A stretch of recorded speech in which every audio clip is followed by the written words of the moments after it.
You're just the cook. Nothing more. Those were the first words Caleb Rowan spoke to Eliza Moore when she arrived at his ranch with nothing but a worn carpet bag and a heart already shattered by loss.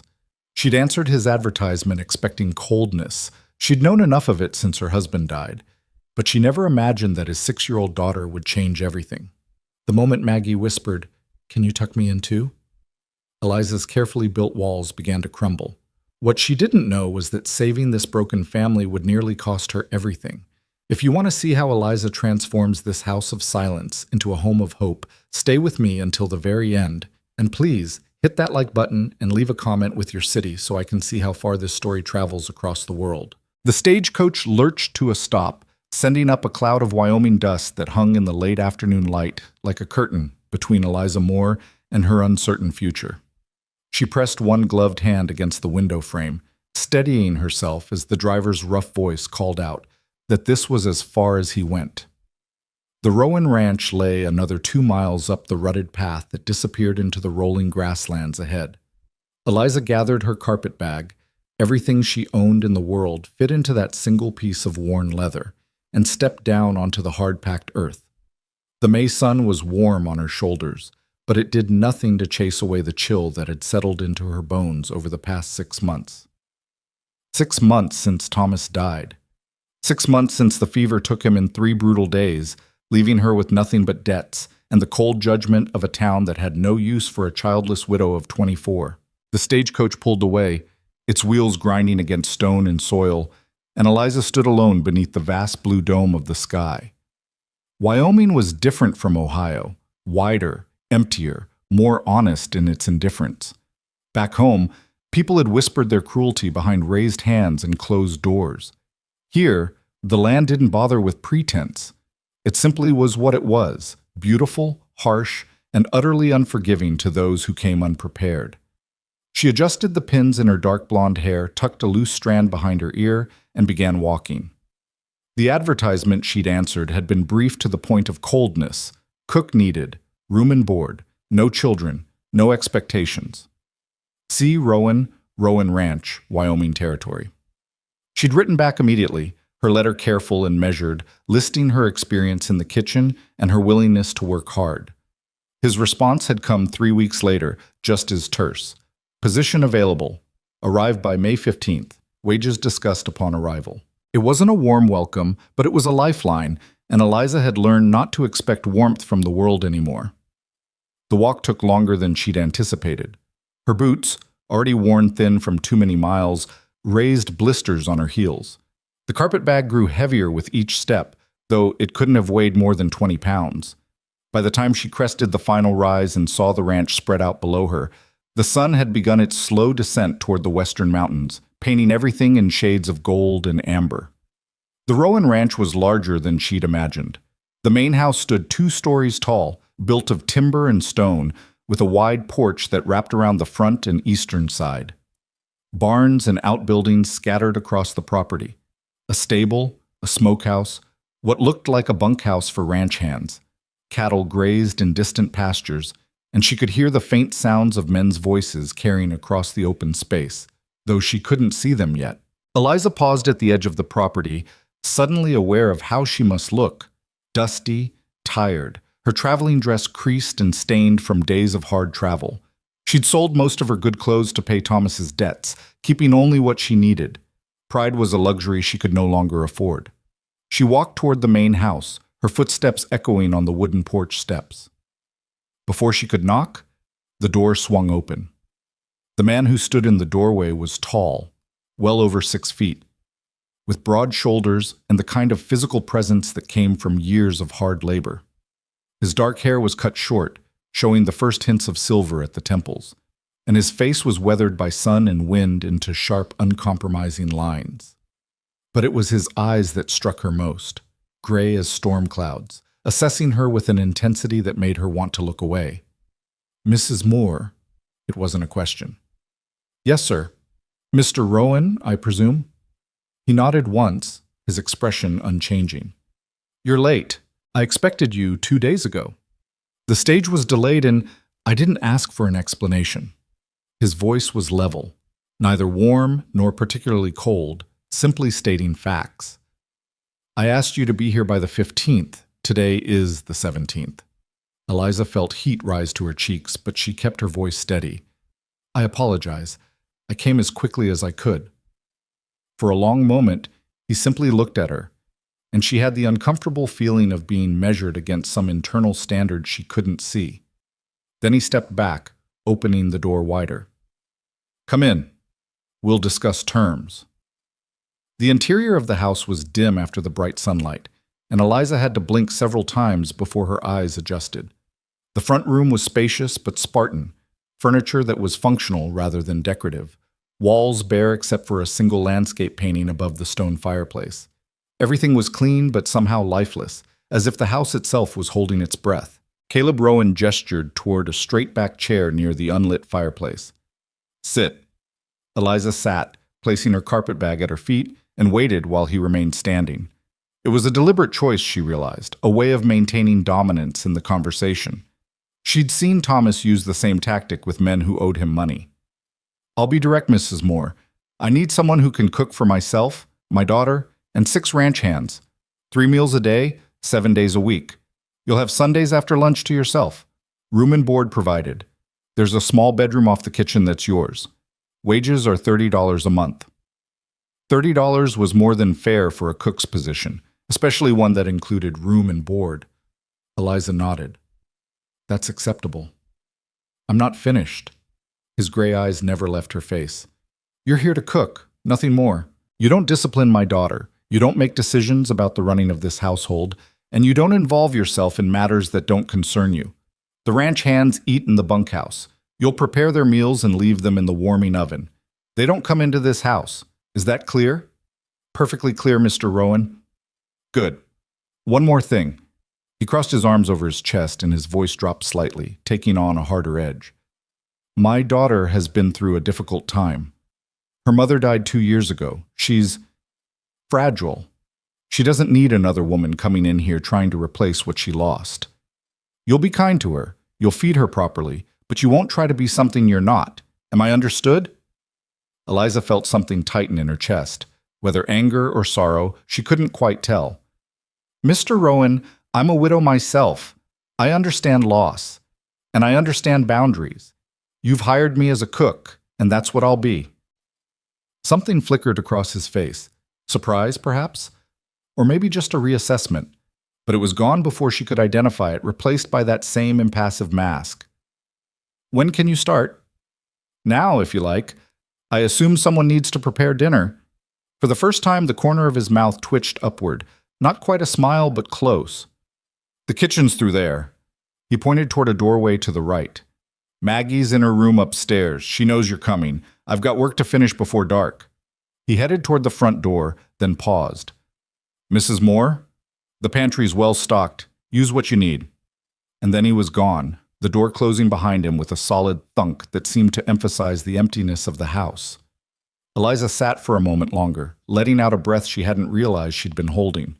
So that was Caleb Rowan, wealthy, brusque, and clearly determined to keep everyone at arm's length. The kind of man who'd built walls so high, he'd forgotten what it was like to let anyone over them. Well, she'd dealt with difficult men before. She picked up her carpet bag and made her way to the kitchen, pushing through the heavy wooden door into a space that immediately felt more welcoming than the rest of the house. The kitchen was large, with windows facing east and south that let in warm afternoon light. A cast-iron stove dominated one wall, well-maintained and radiating stored heat.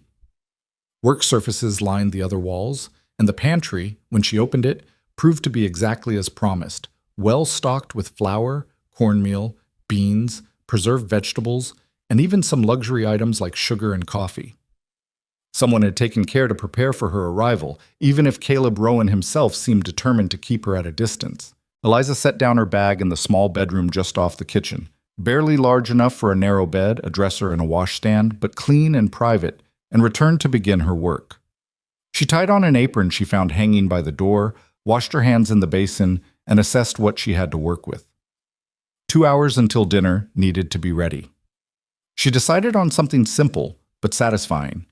Beef stew with root vegetables, fresh biscuits, and dried apple pie for dessert. It was the kind of meal that would feed working men without being fancy, comfort food that would fill bellies and, she hoped, begin to build trust. She was peeling potatoes when she heard the soft creak of footsteps on the stairs. Eliza turned to find a small figure standing in the kitchen doorway. The girl couldn't have been more than 6 years old, with dark hair like her father's, but softer features, a heart-shaped face with wide, uncertain brown eyes. She wore a simple blue dress that looked recently pressed, and her hands were clasped tightly in front of her as if she wasn't sure whether she should be there. "Hello," Eliza said gently, setting down her knife. "You must be Maggie." The girl nodded but didn't speak. "I'm Mrs. Moore, but you can call me Miss Eliza if you'd like." She smiled, keeping her movements slow and unthreatening. "Would you like to help me peel potatoes?" Maggie hesitated, then shook her head, but she didn't leave. Instead, she moved a little closer, her eyes taking in every detail of Eliza's face and dress. "That's all right. You can just keep me company if you want." Eliza returned to her work, aware of the child's intense scrutiny, but not wanting to make her self-conscious about it. "I'm making stew for dinner. It was one of my husband's favorite meals." "Your husband?" Maggie's voice was soft, barely above a whisper. "Yes, his name was Thomas. He died last year." The girl was quiet for a long moment. Then, "My mama died too." Eliza's hand stilled on the potato she was holding. She looked at Maggie, really looked at her, and saw the same grief she'd been carrying for 6 months reflected in those young eyes. "I know, sweetheart. Your father told me. I'm very sorry." Papa doesn't talk about her anymore. The words were spoken without accusation, just a simple statement of fact, but they hit Eliza like a physical blow. She set down the potato and dried her hands on her apron, then crouched down so she was at eye level with the child. "Sometimes," she said carefully, "when people lose someone they love very much, talking about them hurts too much. So they keep quiet instead, but that doesn't mean they've forgotten. It just means the hurt is still very fresh." Maggie studied her with those 2 old eyes. "Does it hurt you to talk about your husband?" "Yes," Eliza admitted, "but I talk about him anyway because I don't want to forget him, and because talking about the people we've lost helps keep them with us, in a way." The girl considered this. Then, without warning, she took a step forward and wrapped her small arms around Eliza's neck. It was a brief embrace, over almost as soon as it began, but it left Eliza's eyes burning with unshed tears. "I think you're nice," Maggie whispered, then turned and ran from the kitchen before Eliza could respond. Eliza stayed crouched on the floor for a long moment, one hand pressed to her chest where her heart was beating too fast. She hadn't expected this, hadn't expected the immediate connection with this grieving child, hadn't expected to feel anything except the numb professionalism she'd cultivated over the past months. But Maggie Rowan had just broken through her carefully maintained distance with nothing more than a question and a hug. "Oh no," Eliza thought. "This is dangerous." Caleb Rowan had been clear. Don't get attached. Don't try to replace what was lost. But how was she supposed to maintain that distance when his daughter was clearly starving for connection? When those brown eyes held the same grief and loneliness that Eliza saw in her own mirror every morning? She stood, wiping roughly at her eyes, and returned to the potatoes. She would do her job. She would cook and clean and maintain proper boundaries. But she wouldn't be cold to that child. She couldn't be. Whatever Caleb Rowan thought about attachment and replacement, his daughter needed more than just food on a plate. The stew came together beautifully, the kitchen filling with rich, savory aromas as the beef and vegetables simmered together. The biscuits rose golden and perfect in the oven. The apple pie cooled on the windowsill, its crust flaky and inviting. By the time the dinner hour arrived, Eliza had prepared and set out the ranch hand's meal in the warming oven as instructed. She'd set the kitchen table for 3 with simple but clean dishes, and she'd changed from her dusty traveling dress into the one clean work dress she'd kept, brushing out her hair and repinning it into a simple bun. Caleb appeared precisely at 6 o'clock, his face and hands freshly washed, his expression as unreadable as before. Maggie came down moments later, slipping quietly into her chair. "Smells good," Caleb said, which might have been the highest compliment he was capable of giving. Eliza served them both, then fixed her own plate and sat down. For a few minutes, the only sound was the scrape of silverware against dishes. The stew, if she did say so herself, had turned out well, The meat tender, the vegetables perfectly cooked, the broth rich with flavor. "This is excellent, Mrs. Moore." Caleb's voice held a note of genuine surprise. "Thank you, Mr. Rowan. Papa, can Miss Eliza read me a story after dinner?" Maggie's question was directed at her father, but her eyes were on Eliza. Caleb's jaw tightened almost imperceptibly. "Mrs. Moore has work to do. She doesn't have time for stories." "Actually," Eliza heard herself say, despite her better judgment, "I'd be happy to, if you don't mind, Mr. Rowan. After I've cleaned up the kitchen, of course." The look he gave her was sharp enough to cut glass. "I thought we were clear about boundaries, Mrs. Moore." "We were, but I don't see how reading a child a story before bed crosses any boundaries. It's a kindness, not an attempt to replace anyone." The silence that followed was thick with tension. Maggie's eyes moved between the two adults, her small face anxious. Eliza held Caleb's gaze, refusing to back down, even as her heart hammered in her chest. Finally, Caleb set down his fork. "One story, nothing more. And Maggie, you go to sleep right after. Understand?" The girl's face lit up with a smile that transformed her entirely. "Yes, Papa. Thank you." The rest of the meal passed in careful neutrality. Caleb asked no personal questions and volunteered no information about himself. Eliza kept the conversation focused on practical matters: what time meals should be served, dietary preferences, whether there were any special occasions coming up that would require extra cooking. When dinner ended, Caleb excused himself to check on the livestock one final time before dark. Maggie helped Eliza clear the table, chattering now about her favorite stories and her cat that lived in the barn and how she'd learned to rope a fence post just last week. "Your father must be very proud," Eliza said as she washed dishes in the basin. "I don't know. He doesn't say." Maggie dried a plate carefully, her small face serious again. "He used to smile more before Mama died. Now he mostly just works." Eliza's hand stilled in the warm water. "Grief does different things to different people, sweet girl. Some people cry, some people get angry, some people just keep moving, because if they stop, they're afraid they'll fall apart. Which kind are you?"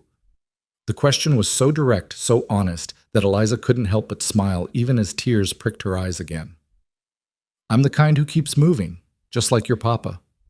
Maggie nodded as if this made perfect sense.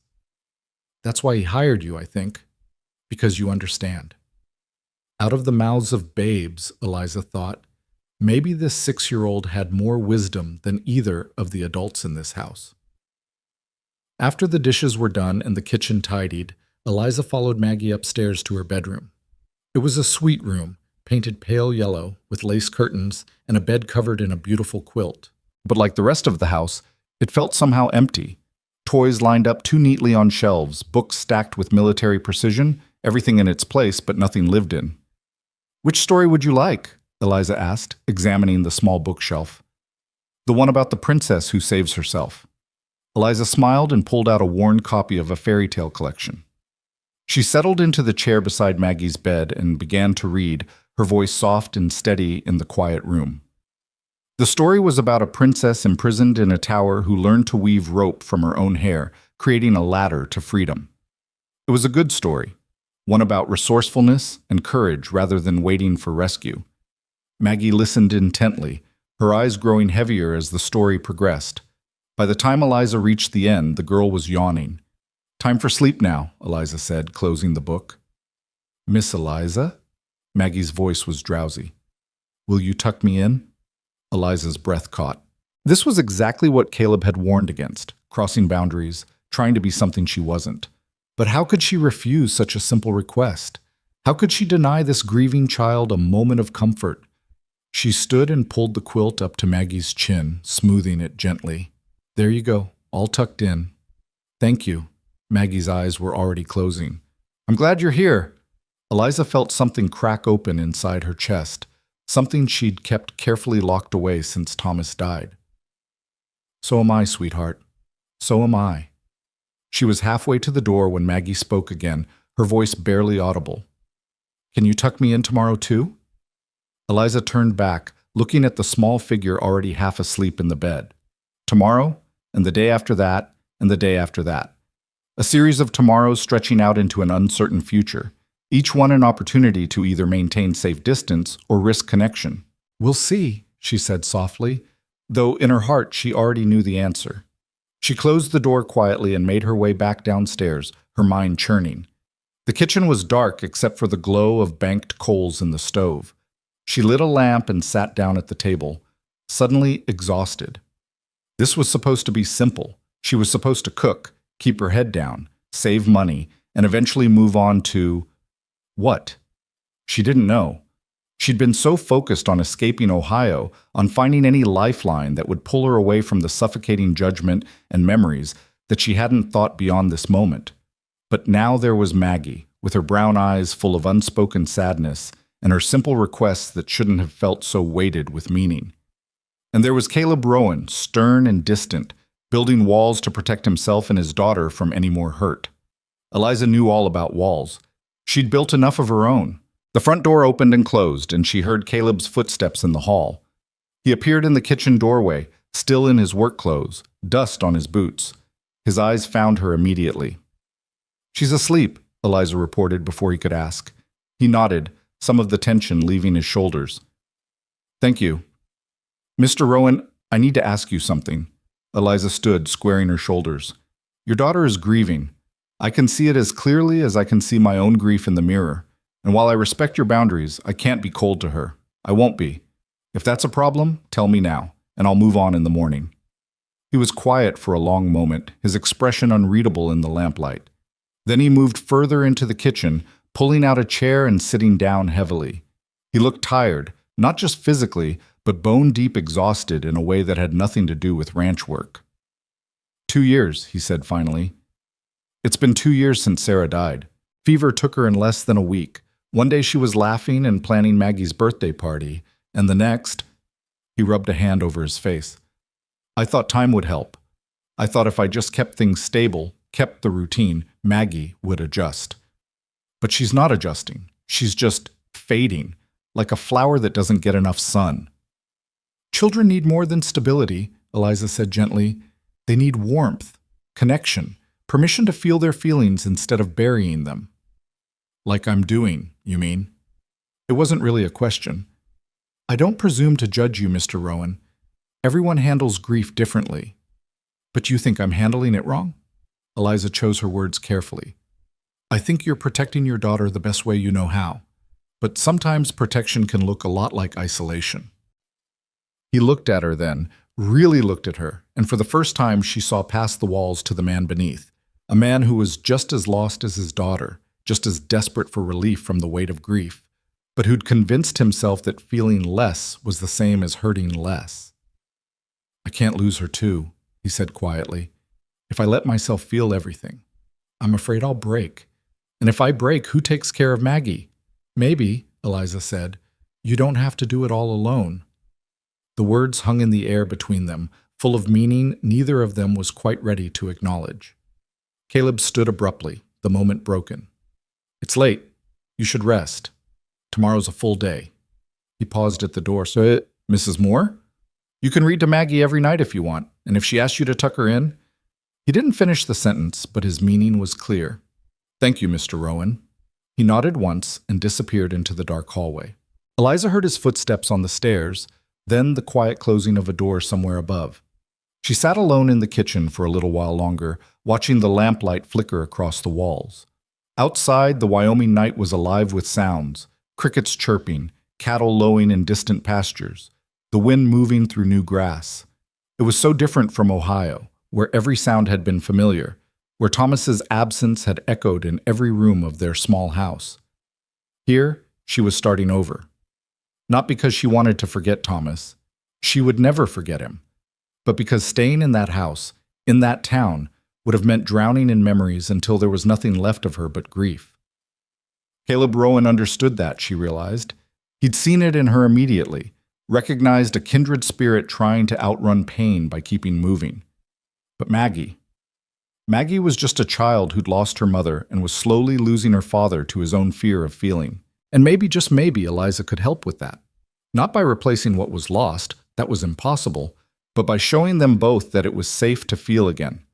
That opening your heart didn't mean betraying the memory of those who were gone. It was a dangerous thing she was considering. Getting attached to this child, to this broken family, meant risking her own heart all over again. It meant the possibility of more loss, more pain. But as Eliza finally turned down the lamp and made her way to her small bedroom, she found she was willing to take that risk. Because the alternative, going through life numb and disconnected, never letting anyone close, wasn't really living at all. It was just existing. And Eliza Moore had already spent too many months merely existing. Tomorrow, she decided, she would begin to live again. And maybe, if she was lucky and brave enough, she could help Caleb and Maggie Rowan do the same. The first full week at the Rowan Ranch passed in a rhythm that was both exhausting and oddly comforting. Eliza rose before dawn each morning, the sky still dark and studded with stars, to light the stove and begin breakfast preparations. By the time the sun crested the eastern hills, painting the grasslands in shades of rose and gold, she had coffee brewing and bacon sizzling in the cast-iron skillet. The ranch hands' meals were portioned and waiting in the warming oven by 6 o'clock sharp, and the kitchen table was set for 3. Caleb appeared each morning at precisely 6:15, his face freshly shaved, his dark hair still damp from washing.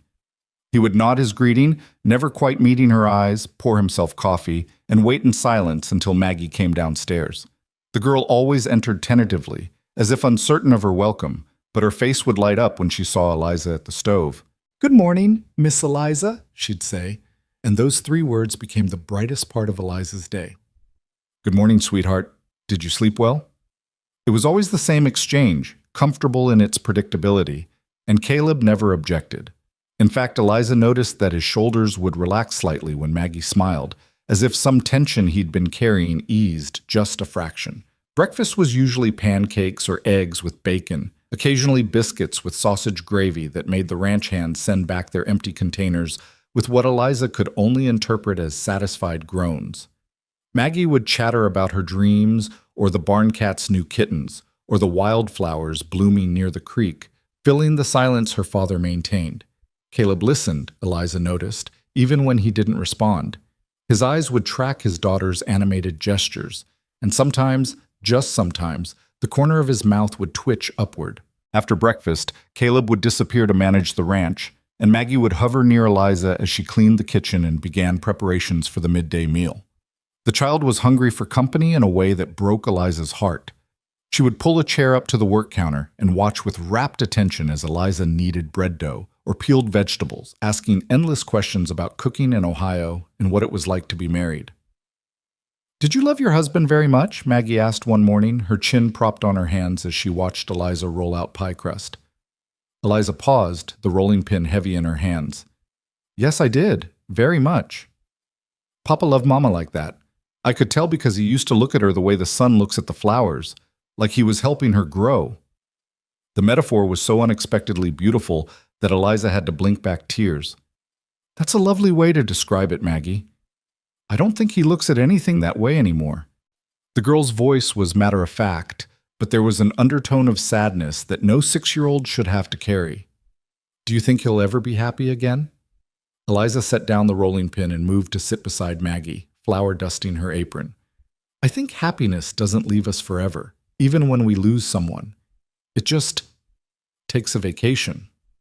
And slowly, bit by bit, it comes back. Not the same way it was before, but in new ways." "Has your happiness come back?" "Some of it," Eliza admitted. "Being here helps. Having work to do. And meeting you helps very much." Maggie's smile was like sunrise. "Really?" "Really and truly." The girl threw her arms around Eliza's neck with the wholehearted enthusiasm of childhood, and Eliza held her close, breathing in the scent of sunshine and innocence. When they separated, Maggie's eyes were bright with something that looked like hope. "Will you teach me to make pie?" "I would love to teach you to make pie." They spent the rest of the morning covered in flour, Maggie's small hands clumsily mimicking Eliza's practiced movements. The crust was uneven and the filling leaked slightly, but when it came out of the oven that afternoon, golden and fragrant, Maggie's pride was palpable. "Papa has to try it first," she insisted. "Can we save him the biggest piece?" "Of course we can." That evening, when Caleb came in for dinner and saw the slightly lopsided pie cooling on the counter, he raised an eyebrow. "Did we have a flour explosion?" Maggie giggled. Actually giggled, a sound Eliza suspected hadn't been heard in this house for far too long. "Miss Eliza taught me to make pie. You have to try it, Papa. I made it almost all by myself."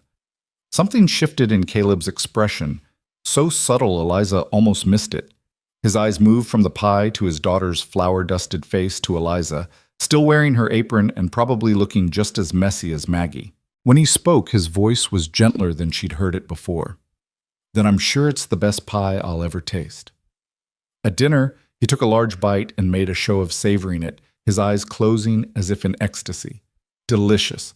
Absolutely perfect. "Really?" Maggie was practically bouncing in her chair.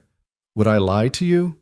He reached over and tugged gently on one of her braids, and for just a moment Eliza caught a glimpse of the man he must have been before grief hardened him. Warm, playful, present.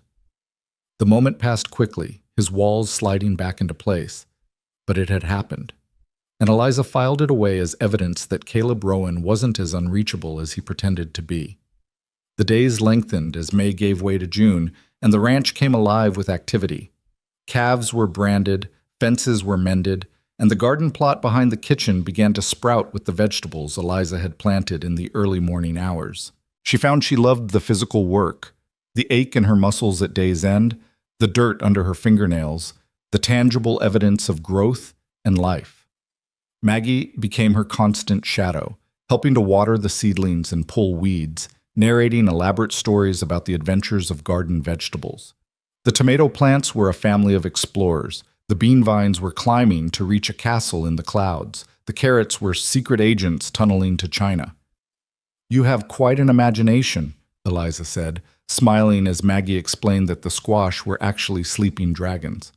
"Mama used to tell me stories. She said imagination makes everything more interesting."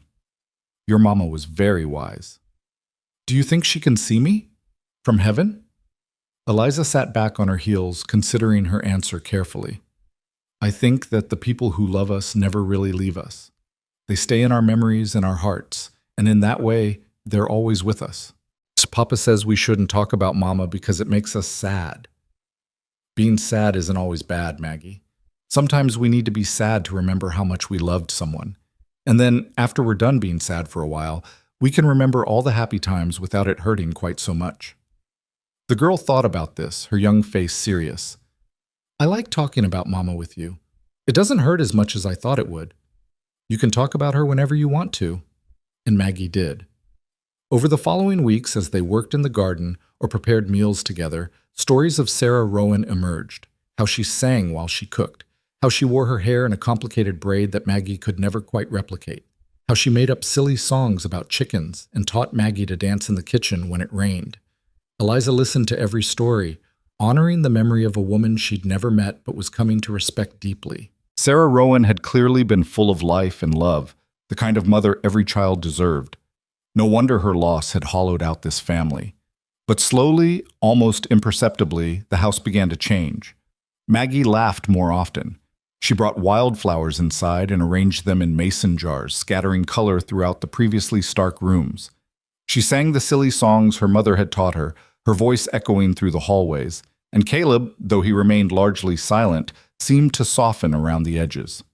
He began arriving for dinner a few minutes early, watching from the doorway as Maggie helped Eliza set the table. He asked about the garden's progress. He brought Eliza a wooden crate one evening, saying he'd noticed she was running out of storage space in the pantry and had built this in his workshop. "Thank you, Mr. Rowan," Eliza said, genuinely touched by the gesture. "This is very thoughtful." He shrugged, uncomfortable with the gratitude. "Just practical. Can't have a cook without proper storage." But his eyes betrayed him. There was something softer there, something that looked almost like pleasure at being able to help. The ranch hands, who initially kept their distance, began finding excuses to linger near the kitchen. Eliza would find them checking the woodpile or inspecting the garden fence at times that coincidentally aligned with when she was taking fresh bread or pies out of the oven. She started leaving extra portions out, and the men would nod their thanks, gruff but appreciative. "Ma'am, that's the best fried chicken I've had since my mother passed," one of them said one evening, hat in hand, looking embarrassed by his own boldness. I'm glad you enjoyed it. We all do. The boss has been easier lately. Think it's 'cause the food's better, and 'cause little Maggie's smiling again. After he left, Eliza stood in the kitchen, that comment settling over her like a warm blanket. She was making a difference here, not just feeding people, but helping to heal something that had been broken. It was both exhilarating and terrifying. One warm afternoon in mid-June, Eliza was in the garden harvesting the first radishes when she heard hoofbeats approaching. She looked up to see a wagon pulling into the yard, driven by a woman in her 50s with iron-gray hair and a no-nonsense expression. Beside her sat a younger woman, perhaps Eliza's age, dressed in a fine traveling suit. "You must be the new cook," the older woman called out, climbing down from the wagon with surprising agility.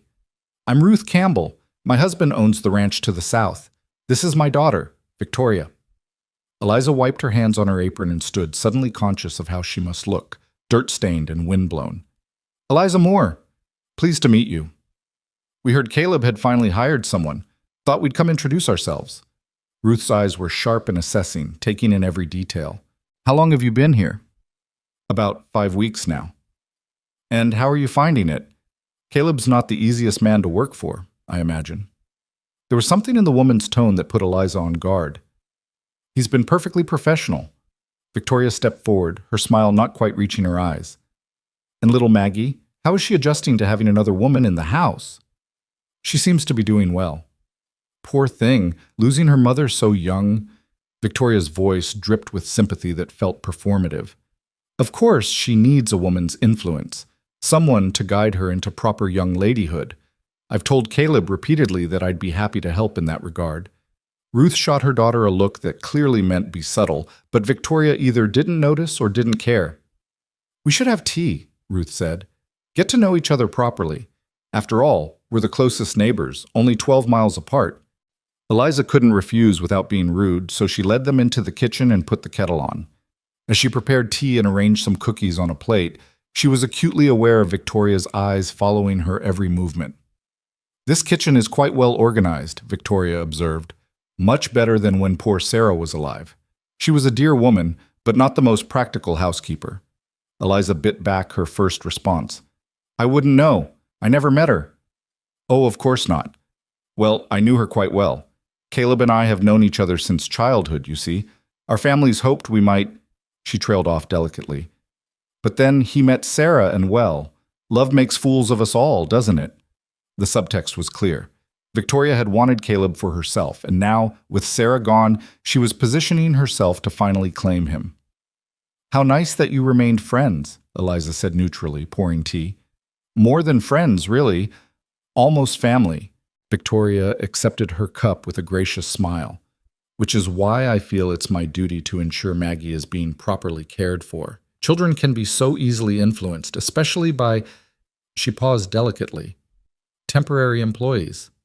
The emphasis on temporary was deliberate, a reminder that Eliza was hired help, not family, no matter how close she might become to Maggie.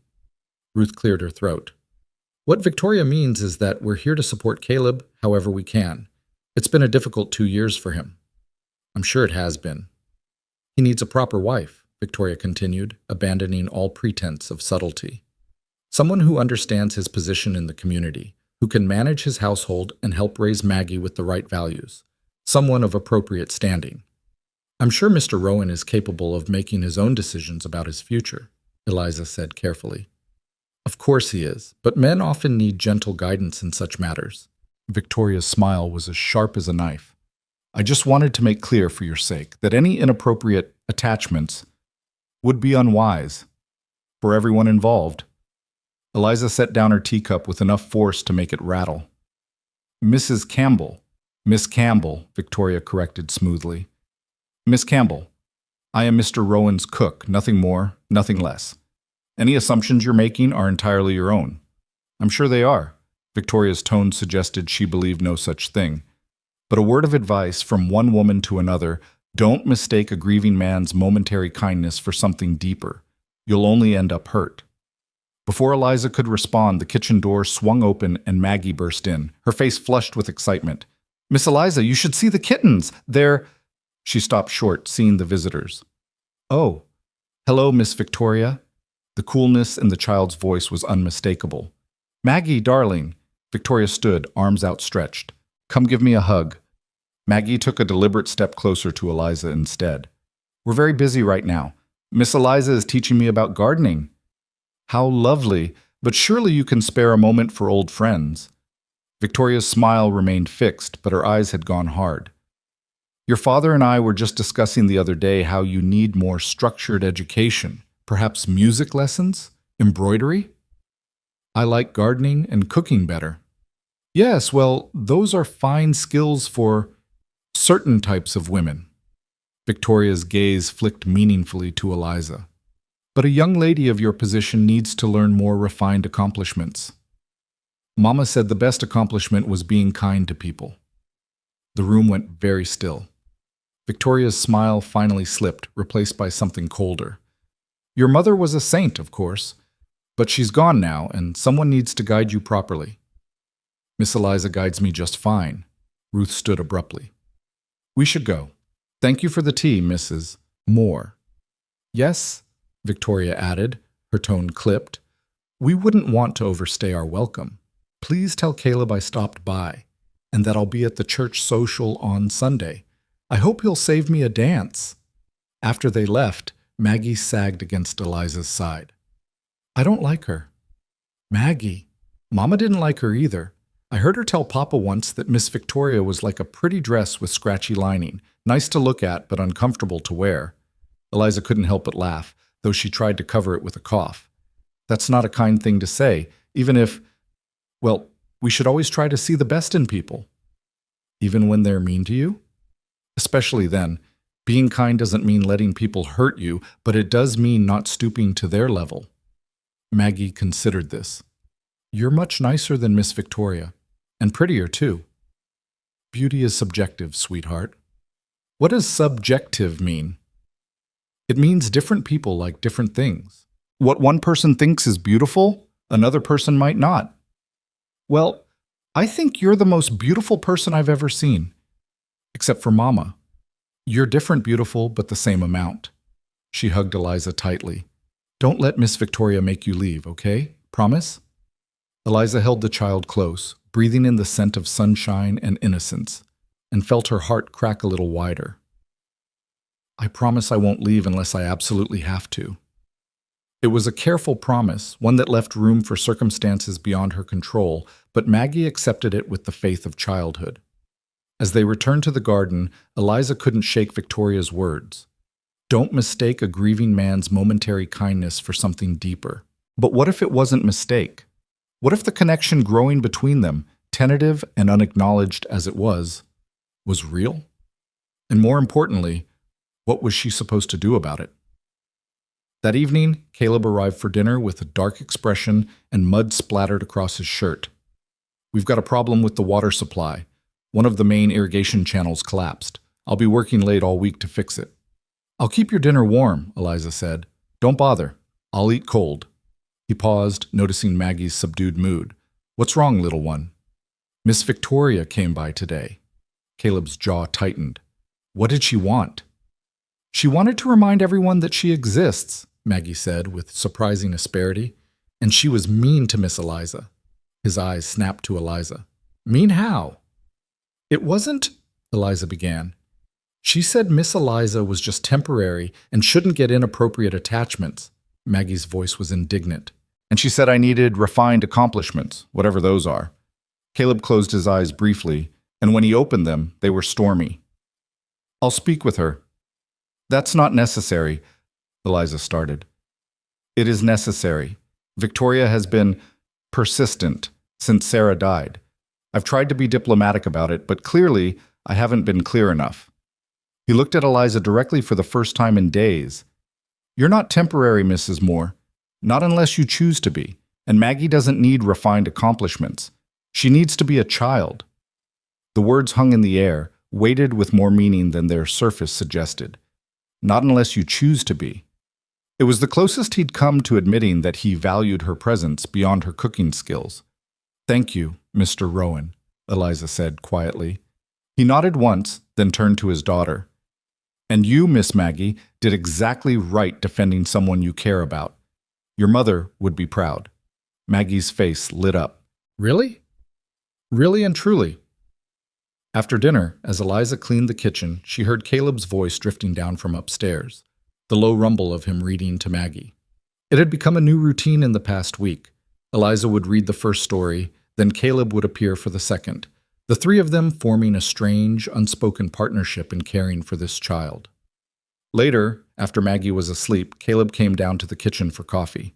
He looked exhausted, his hair mussed from running his hands through it, his shirt sleeves rolled up to reveal forearms corded with muscle and crisscrossed with small scars. I should apologize, he said without preamble. For Victoria's behavior, she has expectations that I've never encouraged but also never explicitly shut down. That was cowardice on my part. Eliza poured him coffee and pushed the cup across the table. You don't owe me an explanation. Maybe not, but I owe you respect. You've done more for Maggie in 6 weeks than anyone else has managed in 2 years, including me. He stared into his coffee. She laughs again. Did you notice? Real laughter, not the polite kind she was doing before. I noticed. I'd forgotten what it sounded like. His voice was rough. I'd forgotten what a lot of things sounded like, what they felt like. After Sarah died, it was like all the color drained out of the world. Everything was gray and flat and distant. I went through the motions because Maggie needed me to, but I wasn't really present. Eliza sat down across from him, her hands wrapped around her own cup. I know that feeling. I know you do. That's why I hired you. I saw it in your letter, that same emptiness. I thought someone who understood grief wouldn't expect me to be anything other than what I was. And now? He finally looked up, meeting her eyes. Now I'm starting to wonder if staying empty is the same thing as staying safe. The honesty in his voice struck her like a physical blow. Here was a man who'd armored himself in silence and distance, admitting that maybe, just maybe, he was tired of being alone. I can't promise I have all the answers, Eliza said carefully. I'm still figuring out how to keep breathing most days. But you're trying. That's more than I've been doing. You've been protecting your daughter. That takes tremendous strength. Or tremendous fear. He smiled, but there was no humor in it. I've been so afraid of Maggie getting attached to someone else who might leave that I've been leaving her myself, just emotionally checking out. How messed up is that? Human, Eliza said. It's human. We all do the best we can with the tools we have. They sat in companionable silence for a while, the kitchen warm and quiet around them. Outside, crickets sang their evening chorus, and somewhere in the distance a coyote howled. It was a lonely sound, and Eliza found herself thinking about all the lonely people in the world, each one trying to protect themselves from more pain by closing off their hearts. Victoria's not wrong about one thing, Caleb said eventually. You could do better than this place, than us. What makes you think I want better? Because you're young, you're talented, and you deserve more than cooking for a broken family on a remote ranch. Eliza set down her cup and leaned forward. Mr. Rowan, Caleb, you're not broken. Grieving, yes. Hurting, definitely, but not broken. And neither is Maggie. You're both just healing at your own pace. He studied her face as if trying to memorize it. Why did you really come here, Eliza? The use of her first name sent a small thrill through her. Because I needed somewhere to heal too, and because... She hesitated, then decided on honesty. Because I was drowning in Ohio. Every street corner reminded me of Thomas. Every pitying look from the neighbors made it harder to breathe. I needed distance to remember who I was before I was a wife, before I was a widow. And have you remembered? I'm starting to. Caleb reached across the table, his hand hovering near hers but not quite touching. Thank you for giving Maggie her laugh back. I didn't realize how much I missed it until I heard it again. She's an easy child to love. So you do love her. It wasn't really a question, and Eliza didn't pretend otherwise. Yes, I do. I know that complicates things, but I can't help it. She reminds me of all the good things in the world that I thought I'd lost. His hand finally closed over hers, warm and calloused and solid. I'm glad. She needs someone to love her without reservation. I've been so busy protecting her that I forgot to just love her loudly. It's not too late. No, he agreed, his thumb brushing across her knuckles in a gesture so gentle it made her throat tight. It's not too late. They stayed like that for a long moment, connected by touch and understanding, before Caleb pulled away, standing abruptly. I should let you get some rest. Tomorrow's another long day. For both of us. He paused at the door, looking back. Eliza, I meant what I said. You're not temporary. Not unless you want to be. After he left, Eliza sat in the dark kitchen, her hand still warm where his had been, her heart beating too fast in her chest. This was dangerous territory. Getting attached to Maggie was one thing. Children were easy to love. But Caleb? That was something else entirely. He was her employer. He was grieving. He was a wealthy rancher with a position in the community, and she was a penniless widow with nothing to offer but her cooking skills and her company. But more than that, loving him meant risking her heart again. It meant opening herself up to the possibility of more loss, more pain. She'd barely survived losing Thomas. Could she really take that chance again? The answer, she realized, was already forming in her heart whether she wanted it to or not. Because somewhere between the flour-dusted pie lessons and the bedtime stories and the quiet conversations in lamplight, she'd started falling for both of them, the serious, wounded man and his bright, brave daughter.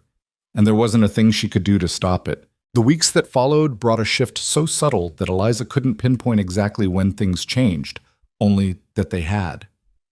Caleb started lingering in the kitchen after breakfast, nursing his coffee and watching as she and Maggie worked together. He'd offer observations about the weather or mention which sections of fence needed mending, his voice less guarded than before. Sometimes he'd even smile at Maggie's chatter, a real smile that reached his eyes and made him look years younger. The ranch hands noticed too. Eliza overheard them talking one afternoon as she hung laundry on the line behind the kitchen, their voices carrying from the barn. Boss seems different lately, less like a thundercloud waiting to break. It's the woman. She's good for him. Good for the little girl, too. Think he's sweet on her? Man would have to be blind not to be. Question is whether he'll do anything about it. Eliza's hand stilled on the sheet she was pinning, her cheeks burning. She knew she should move, make her presence known, but she found herself frozen, wanting to hear more even as shame heated her face. He won't. Too wrapped up in his grief still. Besides, Victoria Campbell's been circling like a hawk. Her mama's already planning the wedding, I'd wager. Victoria Campbell's got ice water in her veins. That cook's got fire. My money's on the fire. Their laughter faded as they moved deeper into the barn, and Eliza forced herself to continue hanging laundry with shaking hands. Fire. Was that how others saw her? She'd spent so long feeling frozen, numb, empty, that the idea of being fire seemed almost laughable. But maybe they were right. Maybe coming to Wyoming, starting over, choosing to feel again instead of staying safely numb, maybe that was its own kind of fire. July arrived with scorching heat that turned the grasslands golden and made the air shimmer with mirages. The garden required constant watering, and Eliza found herself rising even earlier to tend it before the sun climbed too high. Maggie would often join her, the two of them working in companionable silence as dawn painted the sky in watercolor shades of pink and orange. One morning, as they knelt between rows of tomato plants heavy with green fruit, Maggie spoke without preamble. "Miss Eliza, do you think Papa will ever get married again?" Eliza's hand stilled in the dirt. "I don't know, sweetheart. That's something only your father can decide." "Would you be sad if he did?" The question was too perceptive for a 6-year-old, and Eliza chose her words carefully. "I would want him to be happy, and you to be happy. That's what matters most." "But would you be sad?" Maggie persisted, her brown eyes searching Eliza's face. "I suppose it would depend on who he married. If she was kind to you and made him smile, then I'd be happy for you both." "What if it was Miss Victoria?" Eliza couldn't help the small shudder that ran through her. "Does your father seem interested in Miss Victoria?" "No, but she keeps coming around. She was here again yesterday while you were at the general store. She brought a cake that Papa fed to the chickens after she left." Despite herself, Eliza laughed. "He didn't." "He did. He said it tasted like sweetened sawdust and the chickens deserved better, Maggie giggled. Then he said not to tell anyone because it wouldn't be gentlemanly. Well, your secret's safe with me. Maggie was quiet for a moment, pulling weeds with unnecessary force. I don't want him to marry Miss Victoria. I want him to marry you. The words hung in the morning air, impossible to take back, and Eliza felt her heart stumble in her chest. Maggie, I know I'm not supposed to say it, but it's true. You make everything better. The house feels like a home again. Papa smiles sometimes. I'm not scared all the time anymore. Scared of what? The girl's voice dropped to barely a whisper. That he'll disappear too, like Mama did. That one day I'll wake up and he'll be gone and I'll be all alone. Eliza pulled Maggie into her arms, holding her tight as the child's small body shook with suppressed sobs. Oh, sweetheart, your papa isn't going anywhere. He loves you so much. But what if something happens? What if he gets sick like Mama? What if there's an accident? The words tumbled out in a rush, all the fears Maggie had been holding inside finally breaking free. At least if he married you, I'd still have someone. You wouldn't leave me, would you? I'm not going anywhere, Eliza promised, rocking her gently. Not unless you want me to. But Maggie, you need to talk to your papa about these fears. He needs to know how scared you've been. I can't. It would make him sad. He's already sad, honey. And knowing that you're scared would help him understand what you need from him. They stayed that way until Maggie's tears subsided, the sun climbing higher and chasing away the coolness of dawn. When they finally returned to the house, Maggie's eyes were red, but her shoulders seemed lighter, as if sharing her fears had eased their weight. That afternoon, while Eliza was preparing chicken for dinner, Caleb appeared in the kitchen doorway looking troubled. Can we talk? Of course. She wiped her hands on her apron and gestured to the table. Coffee? Please. She poured 2 cups and sat across from him, noting the tension in his jaw, the way his hands gripped the coffee cup too tightly. What's wrong? Maggie came to find me in the barn earlier. She was crying. His voice was rough. She told me she's been afraid I'm going to die, that she'd be left alone. How did I not know? How did I not see that she was carrying that around? Eliza reached across the table, covering his hand with hers. Because you've been carrying your own grief, and because children are good at hiding what they think will upset the adults they love. She said she talked to you this morning, that you told her she should tell me. He turned his hand over, lacing his fingers through hers. Thank you for seeing what I couldn't, for helping her find the courage to speak. She's a brave girl. She just needed permission to be scared. She also said, he paused, his thumb tracing circles on her palm in a gesture that made her breath catch. She said she wishes I would marry you. The kitchen suddenly felt too warm, too small. Eliza's heart hammered against her ribs. Caleb, she's 6. She doesn't understand. Doesn't she? His gray eyes held hers, intense and searching. Children often see things more clearly than adults. They haven't learned yet to complicate simple truths. And what truth is that? That you've become essential to us. That this house only feels like a home when you're in it. That I wake up in the morning and the first thing I think about is whether you'll be wearing your blue dress or your gray one. That I find excuses to come inside just to hear your voice. He squeezed her hand gently. Eliza, I'm falling in love with you.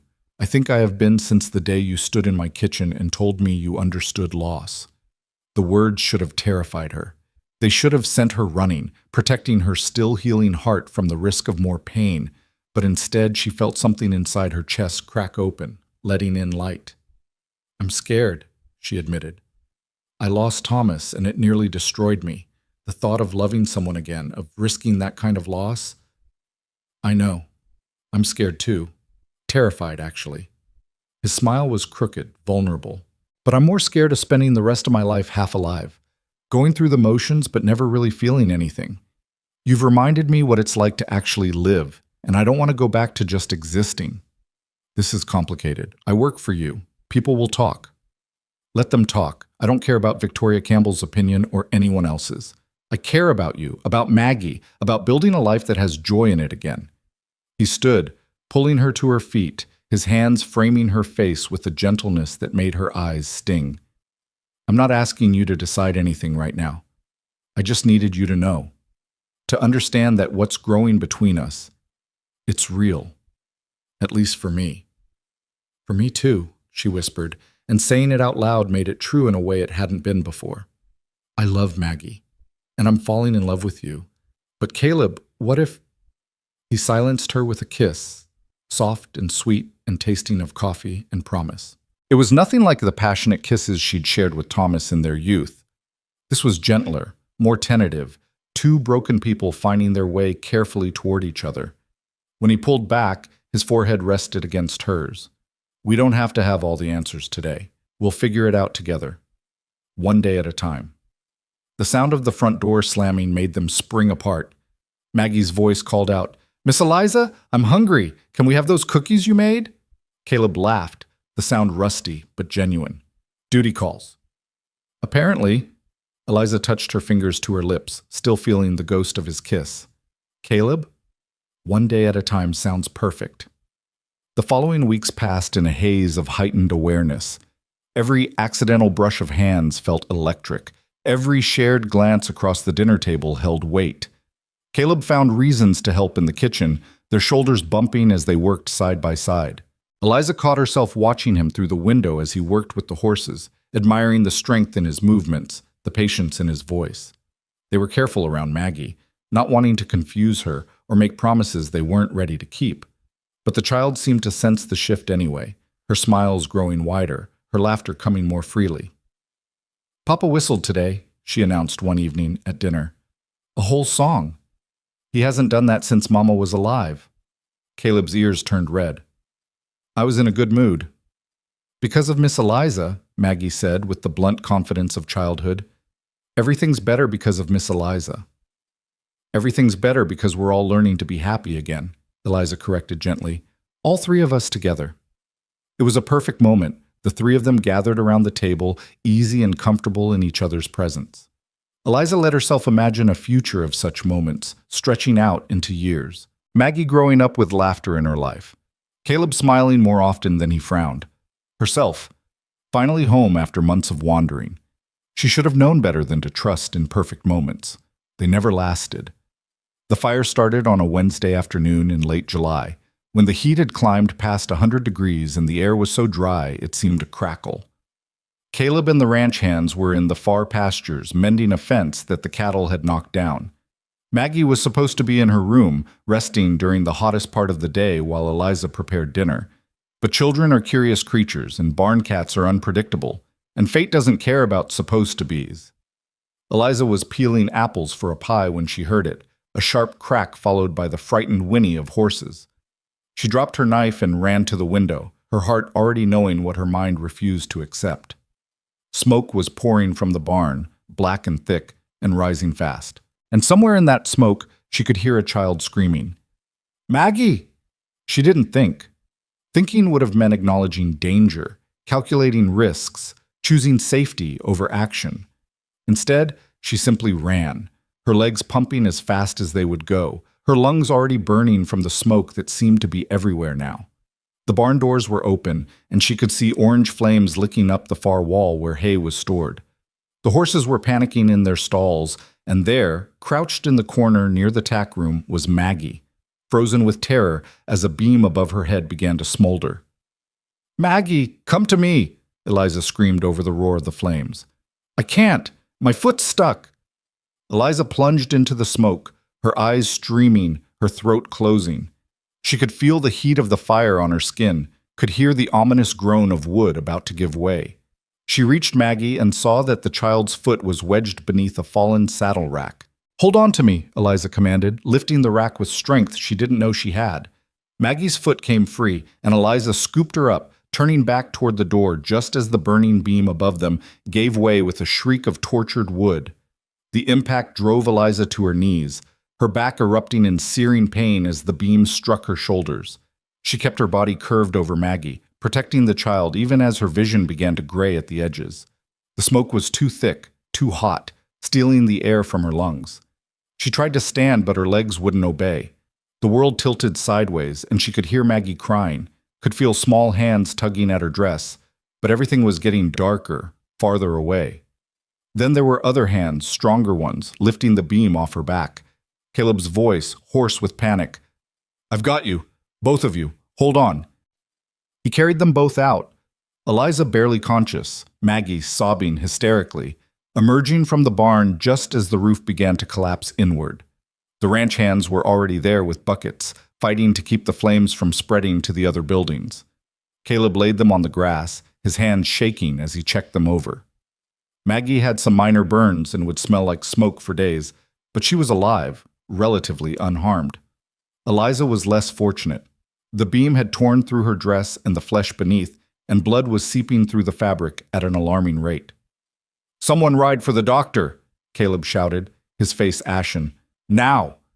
"Papa, is Miss Eliza going to die?" Maggie's voice was small and terrified. "Like Mama?" "No." The word was fierce, definitive. "No, she's not going to die. I won't let her."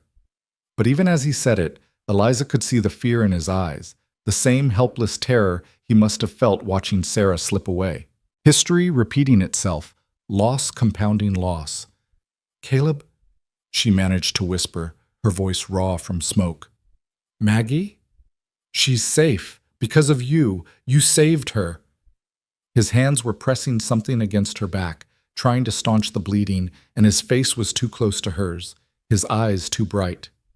"Why did you run in there? You could have died." "Had to. She's—" Eliza's voice faded, consciousness slipping. "Love her. Love you both. Don't you dare." His voice cracked. "Don't you dare say goodbye to me. You're going to be fine. The doctor's coming. You're going to be fine." But the darkness was pulling at her, insistent and heavy. The last thing she heard before it claimed her was Caleb's voice breaking on her name and Maggie's sobs, and the distant crackling of fire consuming the barn that had nearly consumed them all. When consciousness returned, it came in fragments, pain lancing through her back, the smell of antiseptic and smoke, voices speaking in low, urgent tones. She tried to move and immediately regretted it as agony shot through every nerve. "Easy."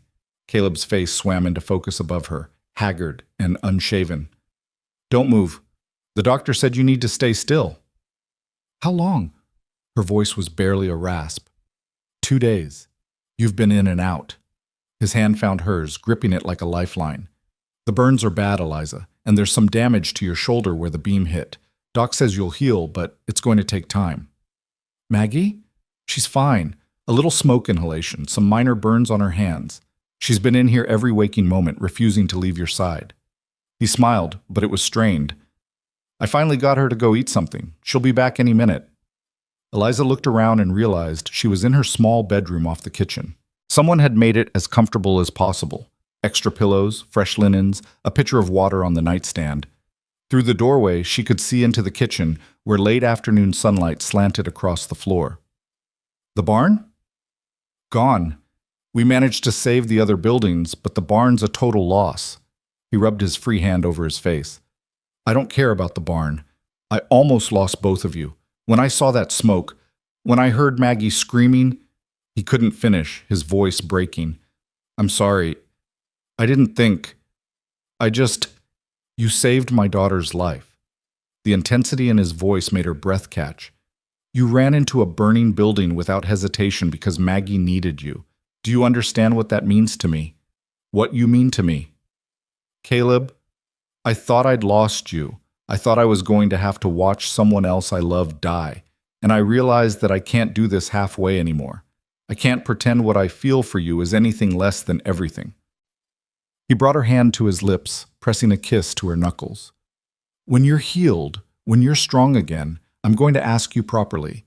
But I need you to know now, I love you, Eliza Moore, completely, entirely, with every part of me that knows how to love." Tears slipped down her temples into her hair.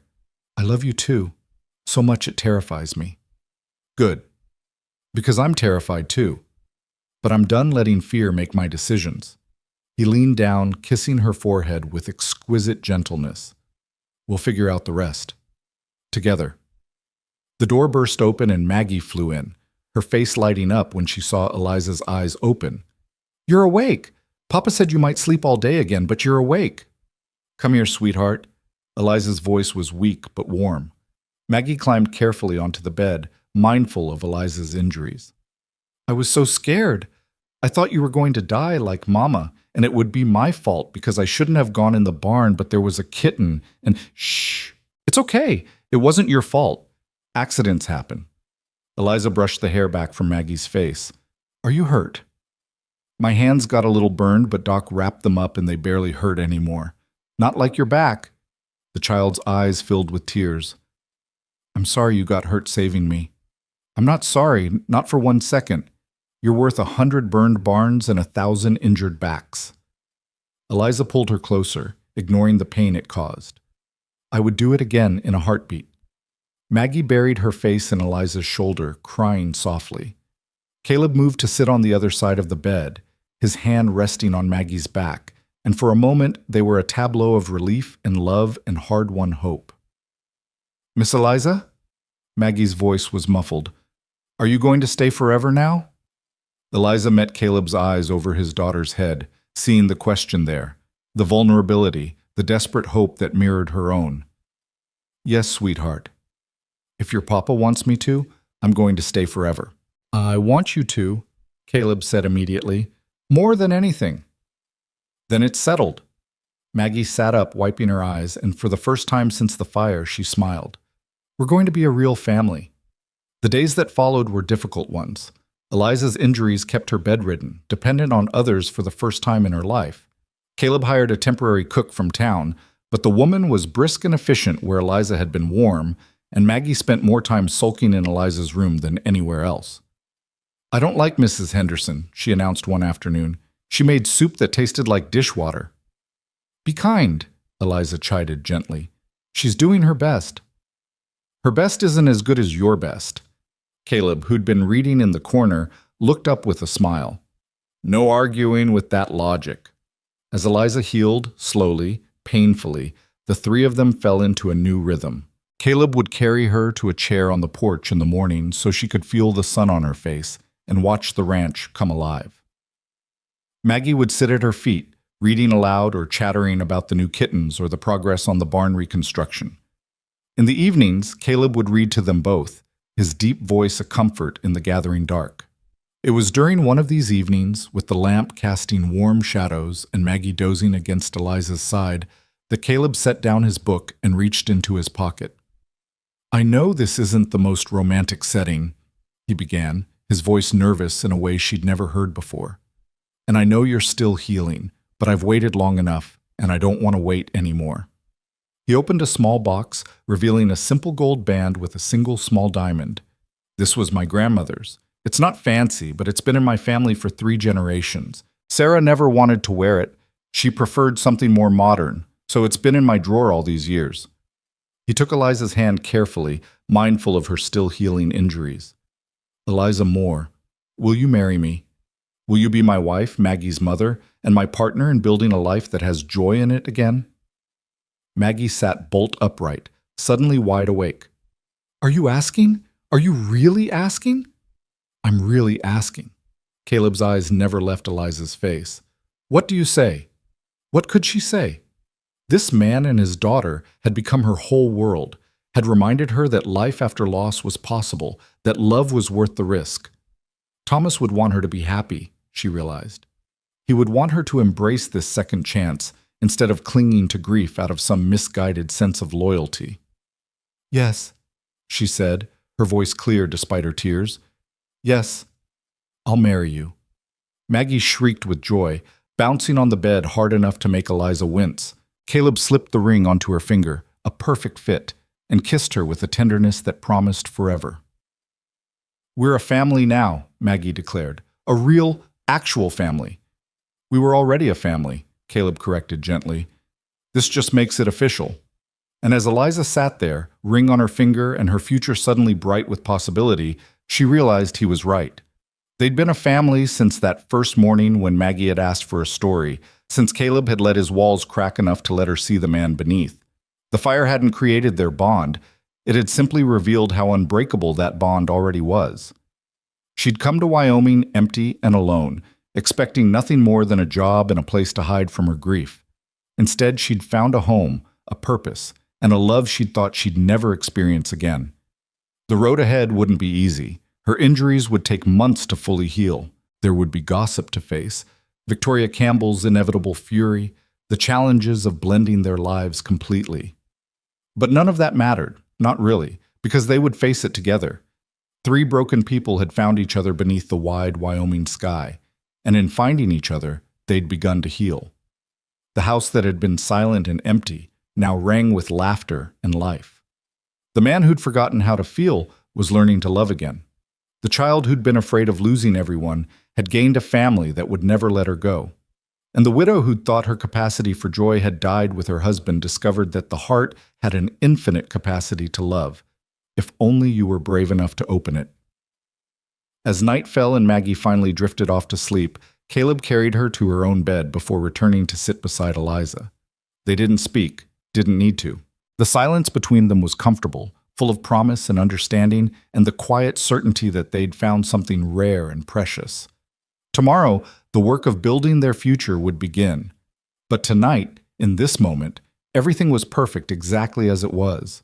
The morning light found them still sitting together, Caleb dozing in the chair beside her bed, while Eliza watched the dawn paint the kitchen walls in shades of amber and rose. Her back ached with a persistent throb that no amount of laudanum could fully erase, but the ring on her finger caught the early light and made everything else seem bearable. She twisted it gently, still marveling that it was real, that this wasn't some fever dream conjured by pain and longing. Caleb stirred, his eyes opening slowly before focusing on her face. "You should be sleeping." "I was too happy to sleep." She smiled at him, noting the lines of exhaustion around his eyes. "You should go rest properly. You can't keep spending nights in that chair." "I'm not leaving you alone." "I'm not alone. Mrs. Henderson is sleeping in the spare room upstairs, and Maggie will be up soon." She reached for his hand. "Please, Caleb. You're no good to anyone if you collapse from exhaustion." He stood reluctantly, bending to kiss her forehead. "A few hours. That's all. Then I'm coming back. Take as long as you need. I'm not going anywhere." After he left, Eliza lay in the growing light, listening to the sounds of the ranch waking up around her. Roosters crowing, cattle lowing in distant pastures, the murmur of the ranch hands beginning their daily work. It was a symphony she'd grown to love, proof that life continued its rhythms regardless of human drama. Mrs. Henderson appeared shortly after, a stout woman in her 50s with kind eyes and no-nonsense manner. "You're awake early. How's the pain?" "Manageable." That's what people say when it's actually terrible, but they don't want to admit it. She checked Eliza's bandages with practiced efficiency. "The doc will be by this afternoon to change these. Until then, you need to stay still and drink this." She produced a cup of bitter-smelling tea. "What is it?" "Willow bark and herbs. Better than laudanum for long-term healing. It tastes like the devil's bathwater, but it works." Eliza drank it, grimacing at the flavor, and was rewarded with an approving nod.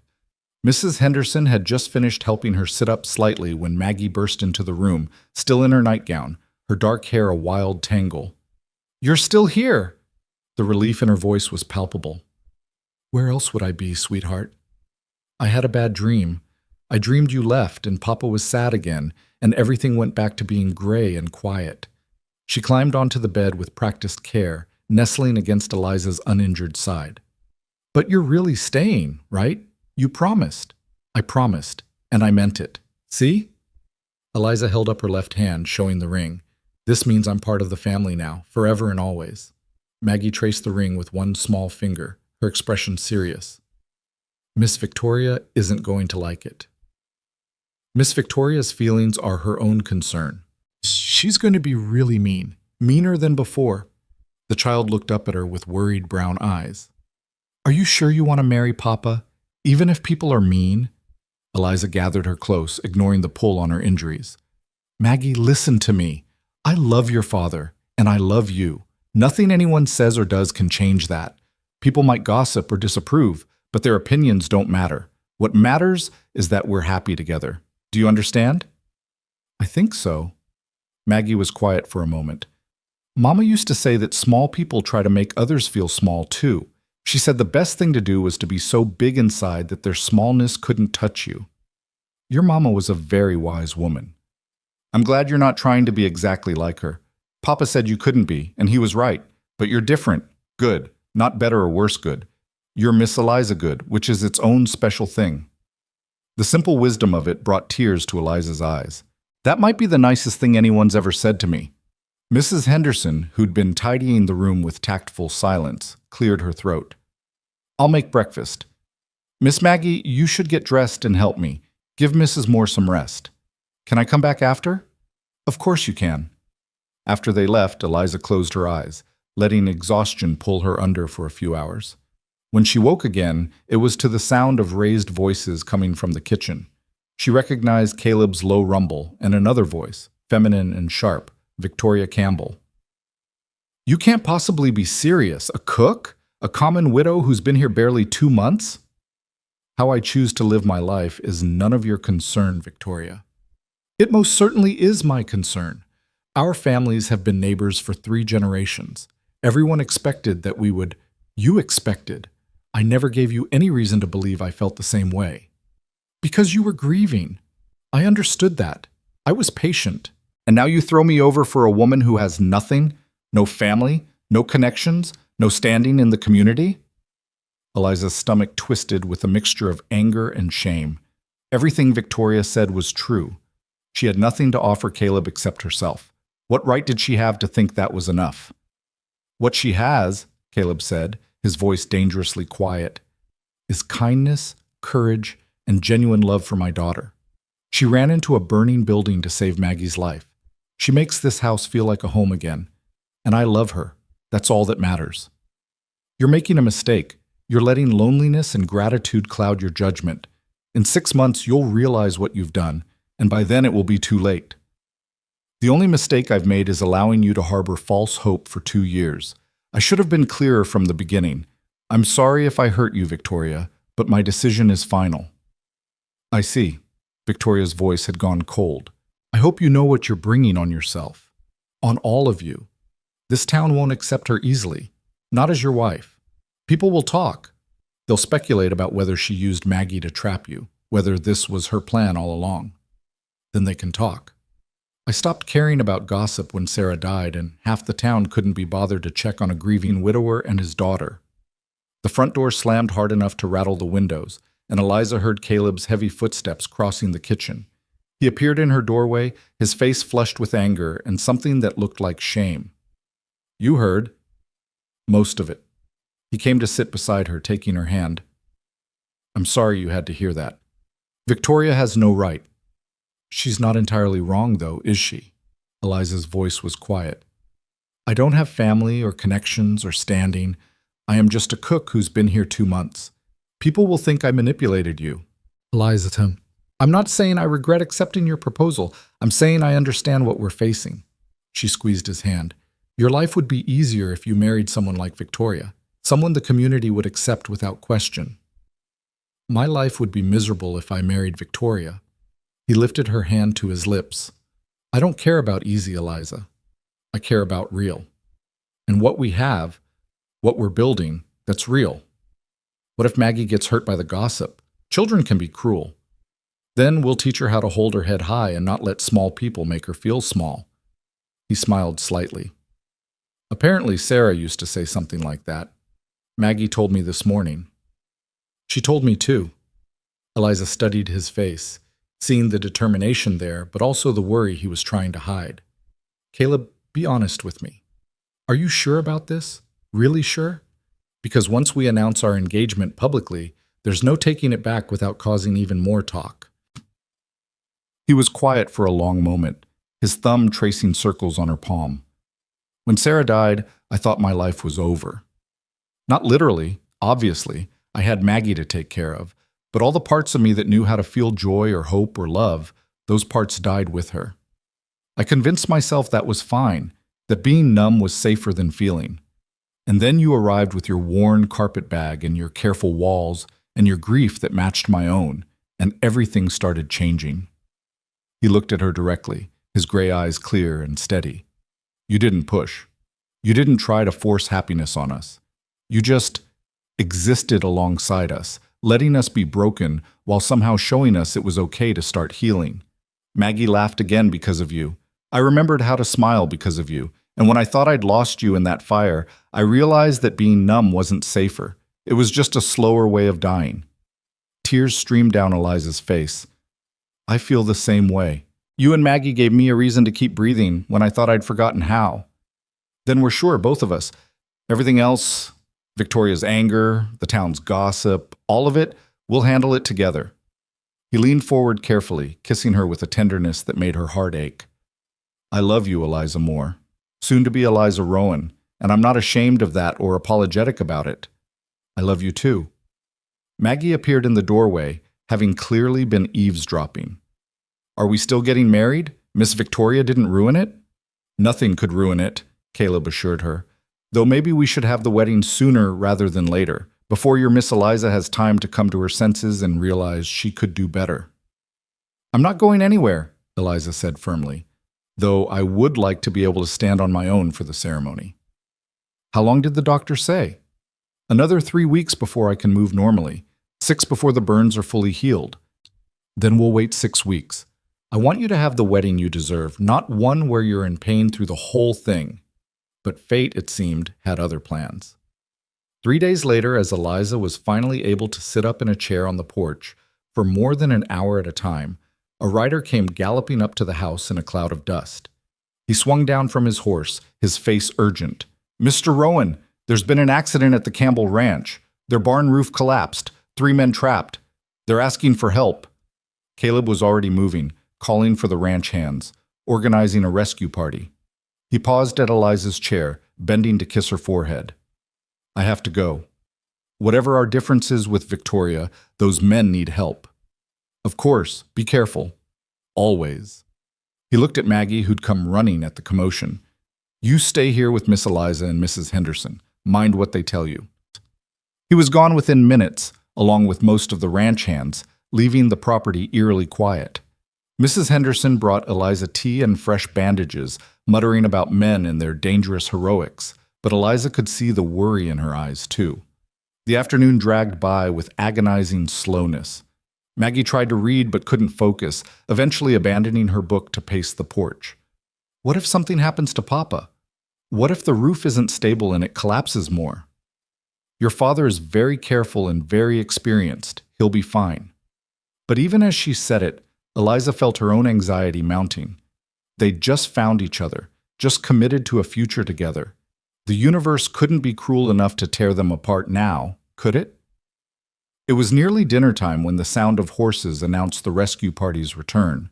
Eliza struggled to her feet, ignoring the pull of her injuries as Caleb dismounted and strode toward the porch. He was covered in dust and what looked like dried blood, but he was whole and walking and alive. Thank goodness, Eliza breathed as he took the porch steps 2 at a time. We got them all out, 2 with broken bones, 1 with a concussion, but they'll all live. He pulled her carefully into his arms. Ruth Campbell was there. She saw how hard we worked to save those men despite everything. When we were leaving, she pulled me aside. What did she say? She apologized, said she'd been pushing Victoria toward me because she thought it was what I needed. But seeing me today, seeing how driven I was to help even after Victoria's behavior, made her realize I was already living the life I wanted. And she said, he paused, something like wonder in his voice. She said Sarah would have approved of you, that Sarah always believed love could find us more than once if we were brave enough to accept it. Eliza felt her knees weaken, and Caleb steadied her, guiding her back to the chair. She really said that? She did. And she said she'd make sure the other ranching families knew that our marriage had her blessing. Ruth Campbell's word carries weight in this county. It won't stop all the gossip, but it'll help. Maggie, who'd been watching wide-eyed, suddenly threw her arms around both of them. See? Everything's working out. It's like Mama's watching over us and making things okay. Caleb met Eliza's eyes over his daughter's head, and she saw her own thoughts reflected there. Maybe Sarah was watching over them. Or maybe they'd just been blessed with the courage to fight for their happiness despite the obstacles. Either way, they were building something good here, something worth protecting. That evening, after Maggie was asleep and Mrs. Henderson had retired to her room, Caleb sat beside Eliza's bed and pulled a small wooden box from his pocket. I found this today while I was looking for rope in the storage shed. I'd forgotten it was there. He opened the box to reveal a delicate silver locket on a thin chain. Inside was a tiny painting, a miniature portrait of a woman with dark hair and kind eyes. Sarah. She wore this every day until she got too sick to care about jewelry anymore. I put it away after she died because I couldn't bear to look at it. His voice was rough. But today, when Ruth said what she said, I thought, maybe it's time. He held the locket out to Eliza. I want you to have this. Not to replace her memory, but to honor it. Sarah loved Maggie more than anything in this world. If she could see how much you love our daughter, how well you care for her, she'd want you to have this. A way of passing the torch, so to speak. Eliza took the locket with trembling hands. Caleb, are you sure? This is so personal. I'm sure. You're not erasing Sarah by loving us. You're continuing what she started, building a family full of love and laughter. That's what she would have wanted. He fastened the chain around Eliza's neck. Besides, I talked to Maggie about it. She thinks it's perfect. She said it means both her mothers are close to her heart now. The tears came then, flowing freely, and Caleb held her while she cried, for Sarah, for Thomas, for all the loss and pain that had brought them to this moment, and for the unexpected joy of finding love again when she'd thought that part of her life was over. I'll honor her memory, Eliza whispered. I'll make sure Maggie never forgets her. I know you will. That's why I love you. The weeks that followed brought a new rhythm to their lives. As Eliza healed, she began taking on more of her old duties, though Caleb and Mrs. Henderson conspired to keep her from overdoing it. She'd find chairs mysteriously placed near work surfaces so she could sit while cooking. Heavy tasks would be completed before she could attempt them. Maggie became her shadow again, helping with everything and chattering constantly about the wedding. Can I have a new dress? A blue one like the sky? Of course you can. And can we have a cake? A really big cake with flowers made of frosting? Whatever kind of cake you want, sweetheart. And will I get to call you Mama, or should I still call you Miss Eliza? Eliza set down the potato she'd been peeling and pulled Maggie into her lap, careful of her still healing back. You can call me whatever feels right to you. If you want to call me Mama, I would be honored. If you want to keep calling me Miss Eliza, that's perfectly fine too. And if you want to call me something completely different, we can figure that out together. Maggie thought about this seriously. I think Mama Eliza. Because you're going to be my mama, but you're also you. Not my first mama, but my second mama. Is that okay? That's more than okay. That's perfect. The child beamed. Papa's going to be so happy. He told me yesterday that getting married to you was like the sun coming back after a long winter. He said you make everything warm again. Did he now? Eliza felt her cheeks heat. He did. He also said, I'm not supposed to tell you that because it's embarrassing, but I think you should know. Maggie grinned impishly.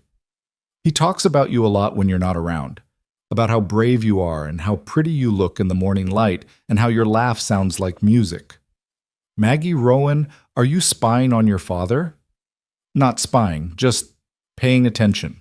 She hopped off Eliza's lap. I'm going to go tell him you're almost done with dinner, and that I told you all the mushy things he said. He'll turn really red, and it'll be funny. She scampered off before Eliza could stop her, leaving her shaking her head and smiling.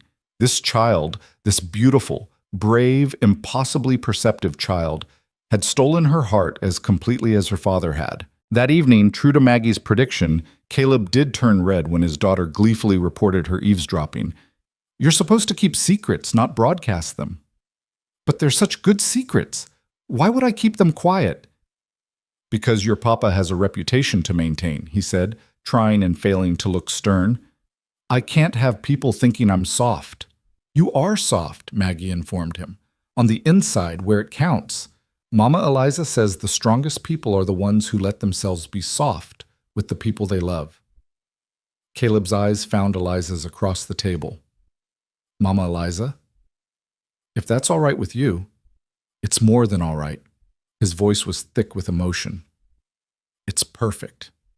The final 3 weeks before the wedding passed in a blur of preparation and healing. Eliza's back slowly knit itself back together, the burns fading from angry red to pink to pale silver scars that the doctor assured her would continue to fade with time. She was able to stand for longer periods, to move without constant pain, to begin reclaiming her life. The town dressmaker came to the ranch to fit Eliza for a wedding dress. A simple affair in cream-colored silk that wouldn't have been appropriate for a first wedding, but was perfect for a widow remarrying. Maggie got her blue dress, along with new ribbons for her hair and new shoes that she insisted on wearing everywhere, even to bed. Ruth Campbell made good on her word, spreading news of the engagement with such enthusiasm that it became difficult for the other ranching families to object without looking churlish. A few still did, of course. There would always be those who thought Eliza was beneath Caleb's station, but most responded with cautious acceptance and even a few genuine congratulations. Victoria Campbell did not attend or respond to the invitation, and Eliza found she didn't care. Some people would never be happy for others' joy, and that was their burden to carry, not hers. The night before the wedding, Eliza sat in her small room off the kitchen, running her fingers over the wedding dress hanging on the door.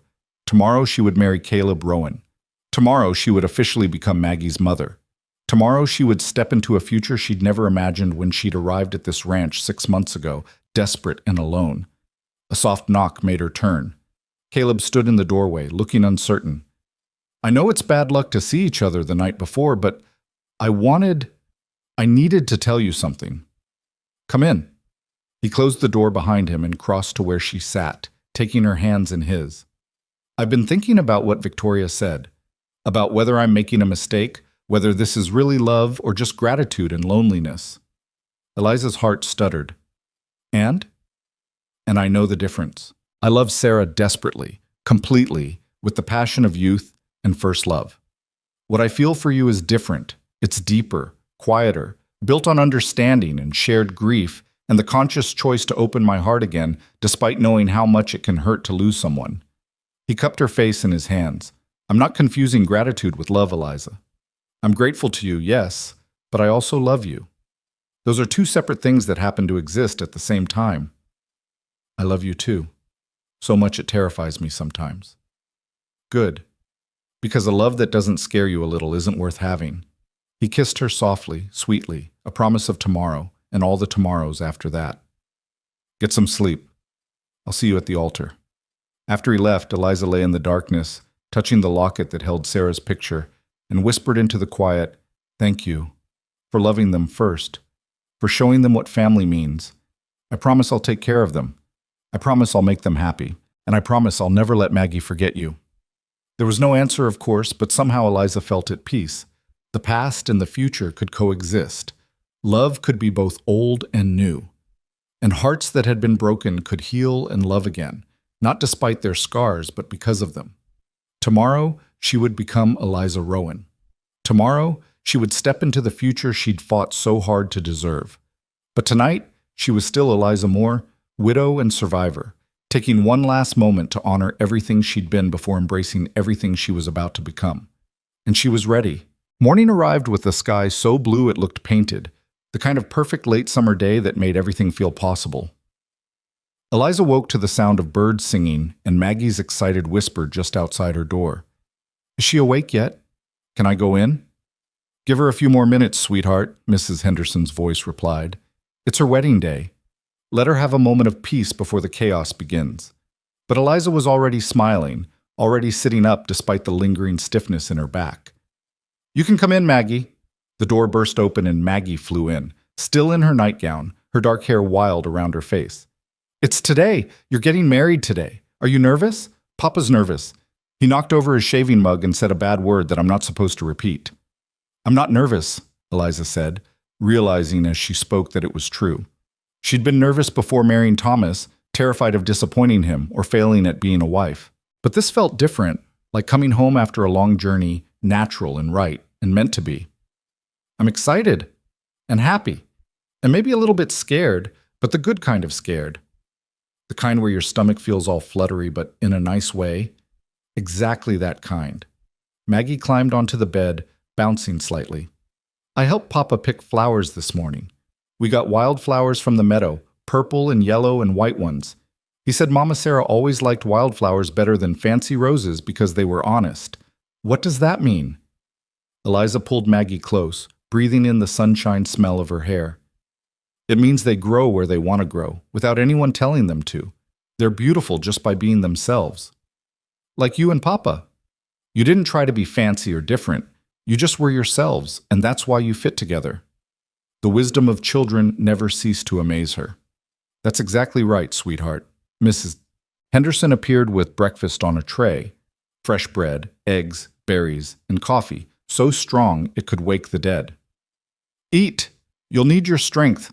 The ceremony's at 2 o'clock, and we've got a lot to do before then. The next few hours passed in a flurry of activity. Eliza bathed with Maggie's help, the girl chattering nonstop about who was coming and what food would be served, and whether Eliza thought the new barn would be finished by winter. Mrs. Henderson brushed and pinned Eliza's hair into an elegant twist, weaving in some of the wildflowers Caleb had picked. The cream silk dress slid over her shoulders like water, and when Eliza looked in the small mirror, she barely recognized herself. The woman looking back at her was radiant, her cheeks flushed with color, her eyes bright with joy. The grief that had haunted her for so long was still there. She could see it in the set of her mouth, the shadows behind her smile, but it no longer defined her. She was more than her loss now. She was a woman who'd survived and chosen to live fully again. You look like a princess, Maggie breathed, resplendent in her own blue dress with ribbons threaded through her braids. Papa's going to cry when he sees you. Your papa doesn't cry. He does now. I saw him crying last week when he thought no one was looking. Happy crying, though. The kind that means your heart's so full it has to leak out through your eyes. Eliza knelt carefully in front of Maggie, taking her small hands. Are you happy about this? Really, truly happy? Because if you have any doubts or worries, you can tell me. This is a big change for all of us. Maggie's face grew serious. I loved Mama. I'll always love Mama. But she's gone, and you're here, and you make Papa smile again. You make our house feel like a home instead of just a place where we sleep. And you saved my life even though you could have died. Her voice dropped to a whisper. I think Mama would want Papa to marry you. I think she'd be happy that we're not sad all the time anymore. Come here. Eliza pulled her into a fierce hug, feeling tears prick her eyes. I promise I will always honor your Mama's memory. I promise I'll tell you stories about her when you're older and help you remember all the ways she loved you. And I promise that loving me doesn't mean you're being disloyal to her. Hearts are big enough for all kinds of love. I know, that's what Papa said too. Maggie pulled back, her face wet but smiling. We're going to be okay, aren't we? All three of us together? We're going to be better than okay. We're going to be happy. A knock on the door announced Ruth Campbell's arrival, surprising Eliza. The older woman stood in the doorway holding a wrapped package, her expression softer than Eliza had ever seen it. May I come in? I won't stay long. Of course. Ruth entered, her eyes taking in Eliza's appearance with an approving nod. You look lovely, my dear. Sarah would have approved. She held out the package. I brought you something. A wedding gift, but also an apology for my daughter's behavior and my own part in encouraging her expectations. Eliza unwrapped the package to find a beautiful shawl delicately embroidered with flowers and birds. Mrs. Campbell, this is too much. It belonged to my mother. She wore it on her wedding day, and I wore it on mine. I'd always planned to give it to Victoria for hers, but she smiled sadly. Victoria won't be getting married anytime soon, I think. And even if she does, I don't believe she'd appreciate its significance the way you might. A woman who runs into burning buildings to save a child understands sacrifice and love in ways my daughter never has. Thank you, Eliza said, genuinely moved. This means more than you know.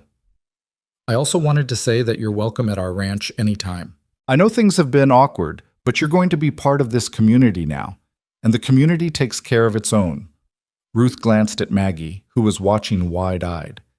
Your mama was a dear friend of mine, Maggie, and I think she'd be very pleased to know that Miss Eliza is joining your family. After Ruth left, Maggie touched the shawl reverently. Everyone's being so nice today, even the people who were mean before. People often surprise you when you give them the chance. The small ceremony was held in the meadow behind the house, where wildflowers grew thick and the view stretched for miles in every direction. Chairs had been arranged in neat rows, and someone had constructed a simple arbor decorated with more wildflowers and trailing vines. It wasn't a grand affair, perhaps 30 guests in total, mostly neighboring ranchers and their families, but it was perfect. Eliza stood at the back, Ruth's shawl draped over her shoulders, and watched as the guests took their seats. She could see Caleb standing near the arbor, looking impossibly handsome in a dark suit, his expression a mixture of nervousness and joy. When his eyes found hers across the distance, his face transformed with such raw emotion that her breath caught. "Ready?" Mrs. Henderson asked, appearing at her elbow. "More than ready." Maggie went first, walking carefully down the makeshift aisle with a basket of flower petals that she scattered with great concentration.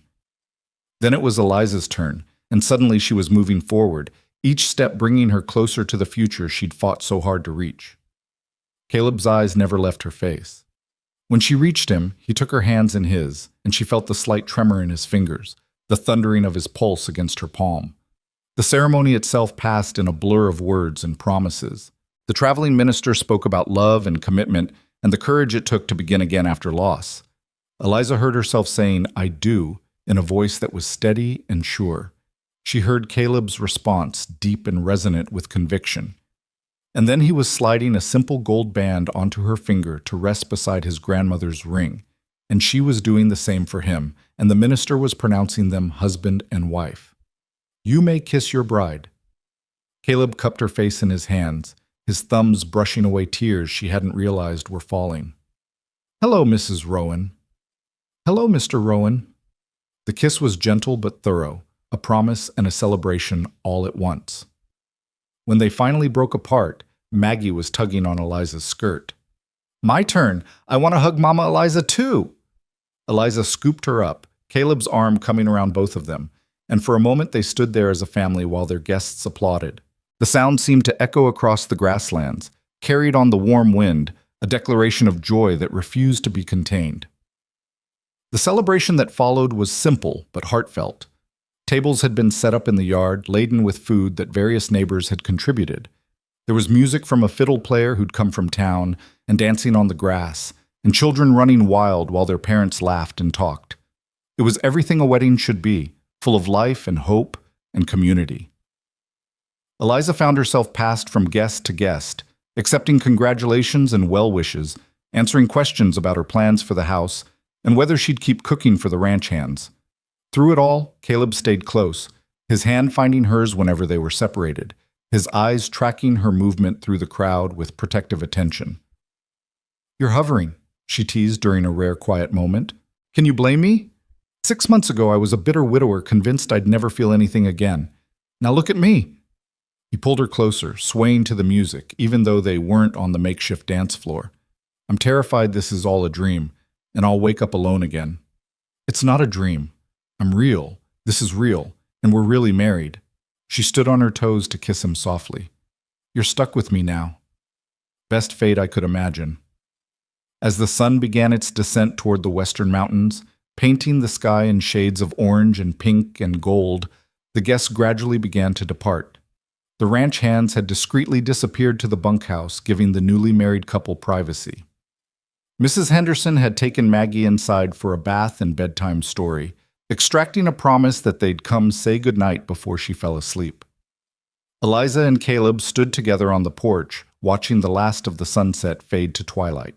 His arm was around her waist, her head resting on his shoulder, and the silence between them was comfortable and full. "Are you happy?" Caleb asked quietly. "Happier than I ever thought I'd be again. You?" "Beyond words." He turned to face her, his hands framing her face. "I need you to know something. I loved Sarah. I'll always love her. She gave me Maggie and years of joy, and that doesn't just disappear. But what I feel for you is just as real, just as deep. You're not a replacement or a consolation prize. You're my second chance, and I don't take that lightly. I know, and I need you to know that I love Thomas, and I'll always be grateful for the time we had. But you're not second best, Caleb. You're exactly right. The person I was supposed to find after I learned what loss felt like. So I'd appreciate what we have even more." They kissed as the first stars appeared overhead, the Wyoming night vast and full of promise around them. When they finally broke apart, Maggie's voice drifted through the open window. "Are they done being mushy yet? I'm getting sleepy." Laughing, they went inside together to tuck in their daughter. Their daughter. What a miraculous phrase that was. Maggie was already in her nightgown, her hair braided, her face scrubbed clean. "Did you have a good day, sweetheart?" Eliza asked, sitting on the edge of the bed while Caleb took the chair. "The best day. Everyone was happy, and the cake was delicious, and I got to stay up late." She yawned hugely. "Are things going to be different now that you're really my mama?" "Some things will be different," Caleb said. "Miss Eliza, Mama Eliza, will be sleeping in my room now instead of the little room off the kitchen. We'll be making decisions together as a family, but the important things won't change. We'll still have breakfast together every morning. We'll still read stories before bed. We'll still love you more than anything in the world." "Okay, that sounds good." Maggie's eyes were already drooping. "I love you, Papa. I love you, Mama Eliza." "We love you too, sweet girl," Eliza whispered, kissing her forehead. "Sleep well." They left the lamp burning low and closed the door halfway, the way Maggie liked it. In the hallway, Caleb took Eliza's hand and led her toward the master bedroom. Their bedroom now, she realized with a flutter of nerves and anticipation. The room had been transformed since the last time she'd seen it. Fresh linens on the bed, wildflowers in a vase on the dresser, candles casting soft light across the walls. Someone, probably Mrs. Henderson, had thought of everything. "I'm nervous," Eliza admitted. "Isn't that silly? We're married. I shouldn't be nervous." "I'm nervous too." Caleb closed the door behind them, his back against it, his eyes never leaving her face. "This room was Sarah's domain for so long. I haven't changed anything since she died. Until today, that is. Mrs. Henderson helped me pack away Sarah's things this morning, not throwing them out, just storing them for when Maggie's older and might want them. I wanted this to be our space. Fresh start. That must have been hard. It was. But it was also right. Time to stop living in a shrine to the past and start building our future." He moved toward her slowly, giving her time to object, to set boundaries. "We don't have to do anything tonight. We can just sleep. There's no rush." But Eliza was done with caution, done with holding back out of fear. She reached up to remove the pins from her hair, letting it fall in waves around her shoulders. "I don't want to wait. I want to start our life together right now." The kiss that followed was different from their earlier ones. Deeper, more urgent, full of 6 months of longing finally given permission to bloom.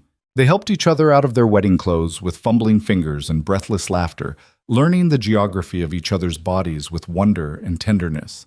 Eliza's scars from the fire stood out pale against her skin, and Caleb traced them gently. "Beautiful. Every part of you is beautiful. They're ugly.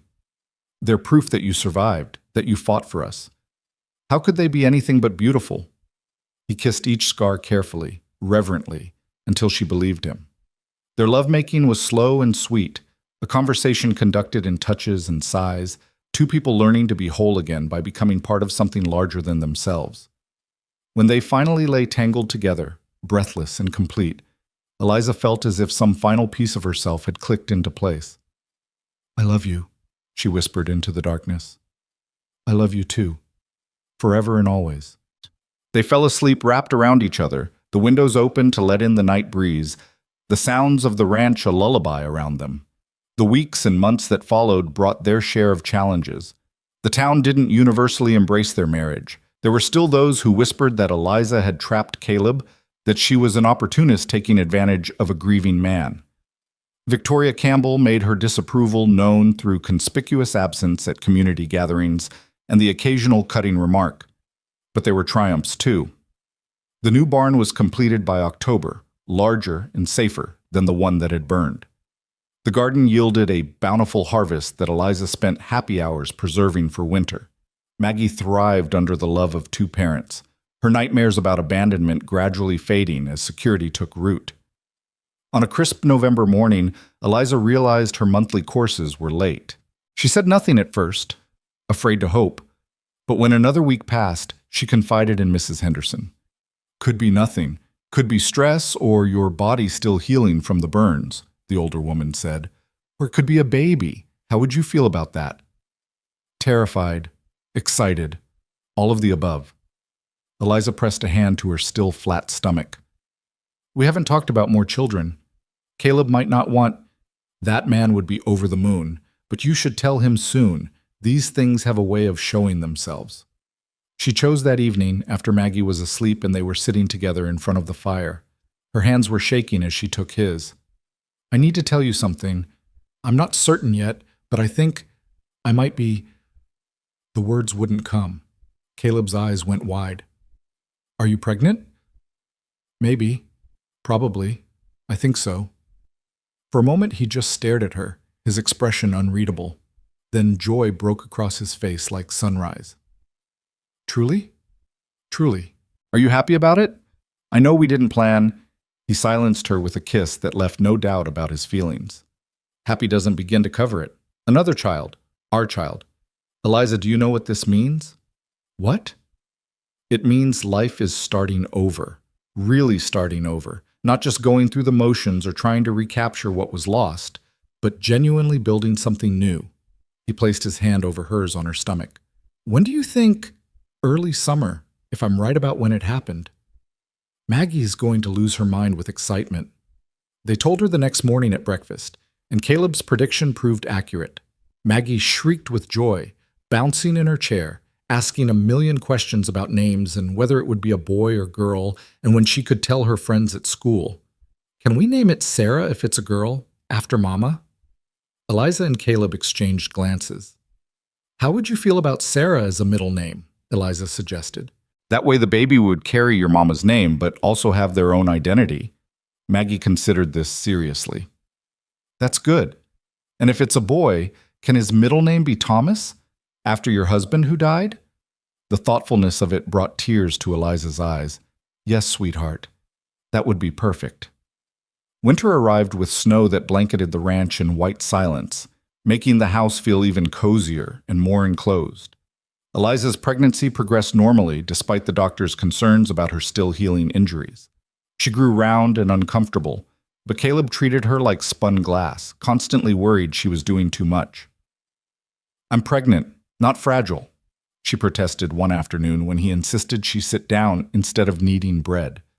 You're carrying our child and you nearly died 6 months ago. Forgive me for being cautious. I love you for worrying, but I also need you to trust that I know my own limits. They found a balance, as they seemed to with everything, him hovering protectively, her accepting help without surrendering her independence. Maggie appointed herself assistant mother, constantly checking on Eliza and talking to her belly about all the wonderful things they'd do together when the baby arrived. Spring came early that year, the snow melting to reveal green grass and early wildflowers. Eliza's garden was planted with Maggie's help, and they added new sections for vegetables they hadn't tried before. The ranch prospered under Caleb's management, and he began making plans to expand the herd. On a warm June evening, while Caleb was out checking the fence line and Maggie was at a friend's ranch for a sleepover, Eliza's water broke. Mrs. Henderson, who'd agreed to stay through the birth, sent one of the ranch hands racing to find Caleb and another to fetch the doctor from town. The labor was long and difficult, Eliza's scarred back muscles making it harder to push, her endurance tested by hours of contractions. But when dawn broke on a new day, she held a squalling, healthy baby boy with dark hair and his father's gray eyes. Caleb arrived just in time, bursting into the room wild-eyed and disheveled, and stopped dead at the sight of his wife and newborn son. Eliza, are you? We're perfect. Come meet your son. He approached almost reverently, sitting carefully on the edge of the bed to look down at the tiny, red-faced infant.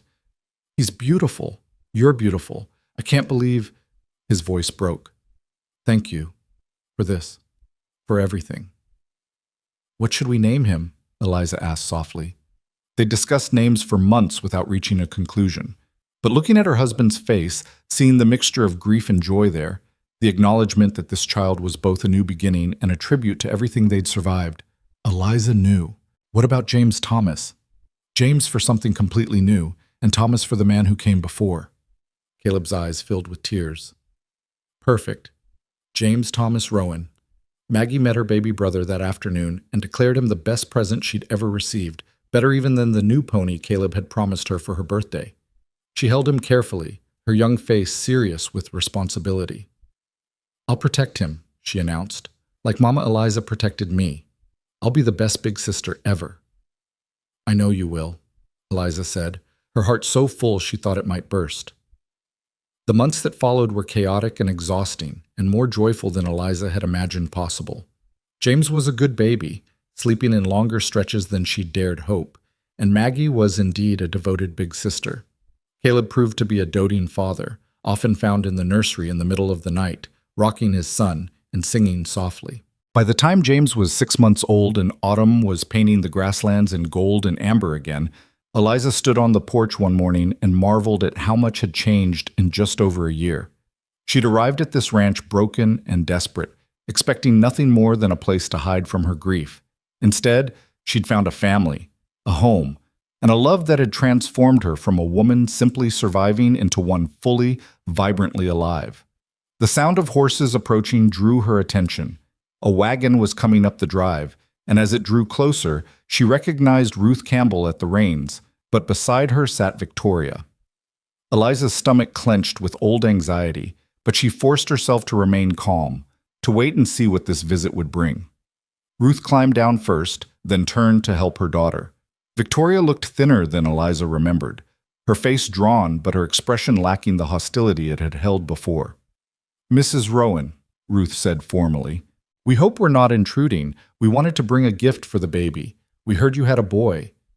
"You're not intruding at all. Please, come in. I just made coffee." They followed her into the kitchen, Victoria moving stiffly, as if she'd rather be anywhere else. Eliza poured coffee and set out fresh cookies, and for a moment they all sat in awkward silence. Finally, Victoria spoke, her voice quiet and surprisingly lacking in edge. "I came to apologize. I've been uncharitable toward you, cruel even. I convinced myself you were stealing something that belonged to me, but the truth is, Caleb was never mine to lose." She looked up, meeting Eliza's eyes directly. "I've spent the past year nursing my bitterness, and it's made me miserable. Mother finally made me see that the only person my anger was hurting was myself." "I appreciate you saying that," Eliza said carefully. "It took courage to come here. I also wanted to say that I see now what Caleb saw in you. You're good for him. Good for Maggie. This house is alive in a way it hasn't been since Sarah died." Victoria smiled, and it was genuine if a bit sad. "I hope we can be civil to each other at least. For the community's sake, if nothing else." "I'd like that." After they left, Eliza stood in the kitchen, Ruth's gift, a beautiful hand-knitted baby blanket, in her hands, and felt something release in her chest. Forgiveness wasn't weakness, she realized.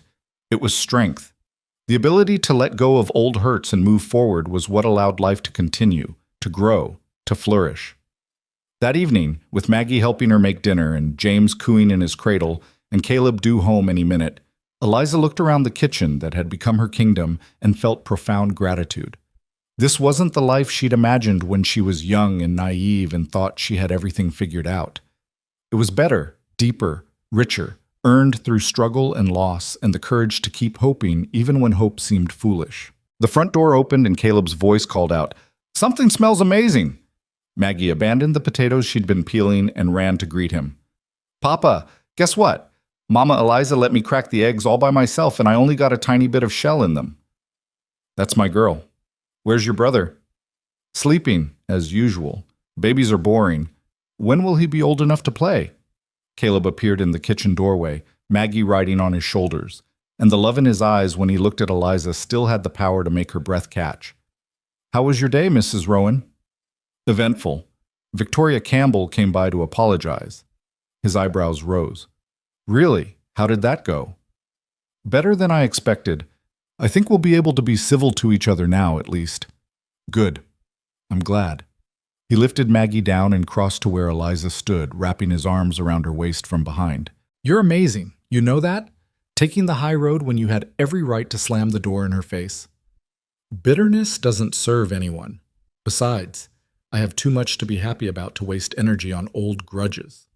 They stood like that for a moment, watching Maggie return to the potatoes with exaggerated care, James sleeping peacefully in his cradle, the kitchen warm with the smell of cooking food and the promise of dinner together. This, Eliza thought, was what home really meant. Not a place, but people. Not perfection, but presence. Not the absence of grief, but the courage to find joy alongside it. "I love you," she whispered. "I love you more," Caleb murmured back. "I love you both most," Maggie called without looking up. "And I love James too, even though he's boring." Their laughter filled the kitchen, spilling out into the rest of the house, chasing away the last shadows of loneliness that had once made these rooms feel so empty. The young widow who'd arrived under the wide Wyoming sky with nothing but a carpetbag and fragile hope had become a woman who knew her own strength, who'd learned that hearts broken by loss could heal and love again, and who'd discovered that sometimes the best families were the ones you chose, or the ones that chose you. Years later, when Maggie was grown with children of her own, she would tell them stories about the summer her father married the cook who saved her life. She'd tell them how her stepmother had run into a burning barn without hesitation, how she'd turned their house into a home again, how she'd taught them all that love didn't divide. It multiplied. And she'd tell them that the secret to happiness wasn't avoiding grief or pain, but learning to build joy in spite of it, alongside it, because of it. But tonight, on this ordinary evening in late autumn, Eliza didn't know what the future held beyond the simple certainty that she would face it with Caleb beside her and their children around them. That was enough, more than enough. It was everything. As they sat down to dinner together, their family, imperfect and beautiful and real, Eliza silently thanked both Sarah and Thomas for the love they'd shared and the lessons they'd taught about holding on and letting go. Then she looked at the faces around her table, reached for Caleb's hand and Maggie's, and chose with full awareness and complete joy to be present in this moment, this life, this second chance she'd been blessed enough to find beneath the endless Wyoming sky. And she knew, with the certainty that comes from surviving loss and choosing to love anyway, that they were all going to be more than just okay. They were going to be happy. Not every day, not perfectly, but genuinely and truly happy in the way that only people who've known darkness can appreciate light. The young widow had come to cook for the rich rancher, and his daughter had asked her to tuck her in too. In answering that simple request, Eliza had found not just employment, but purpose. Not just shelter, but home. Not just survival, but life abundant and rich with meaning. And in a house that had once echoed with silence and grief, there was now laughter and music and the sound of a family that had been broken, learning, slowly and beautifully, how to be whole again.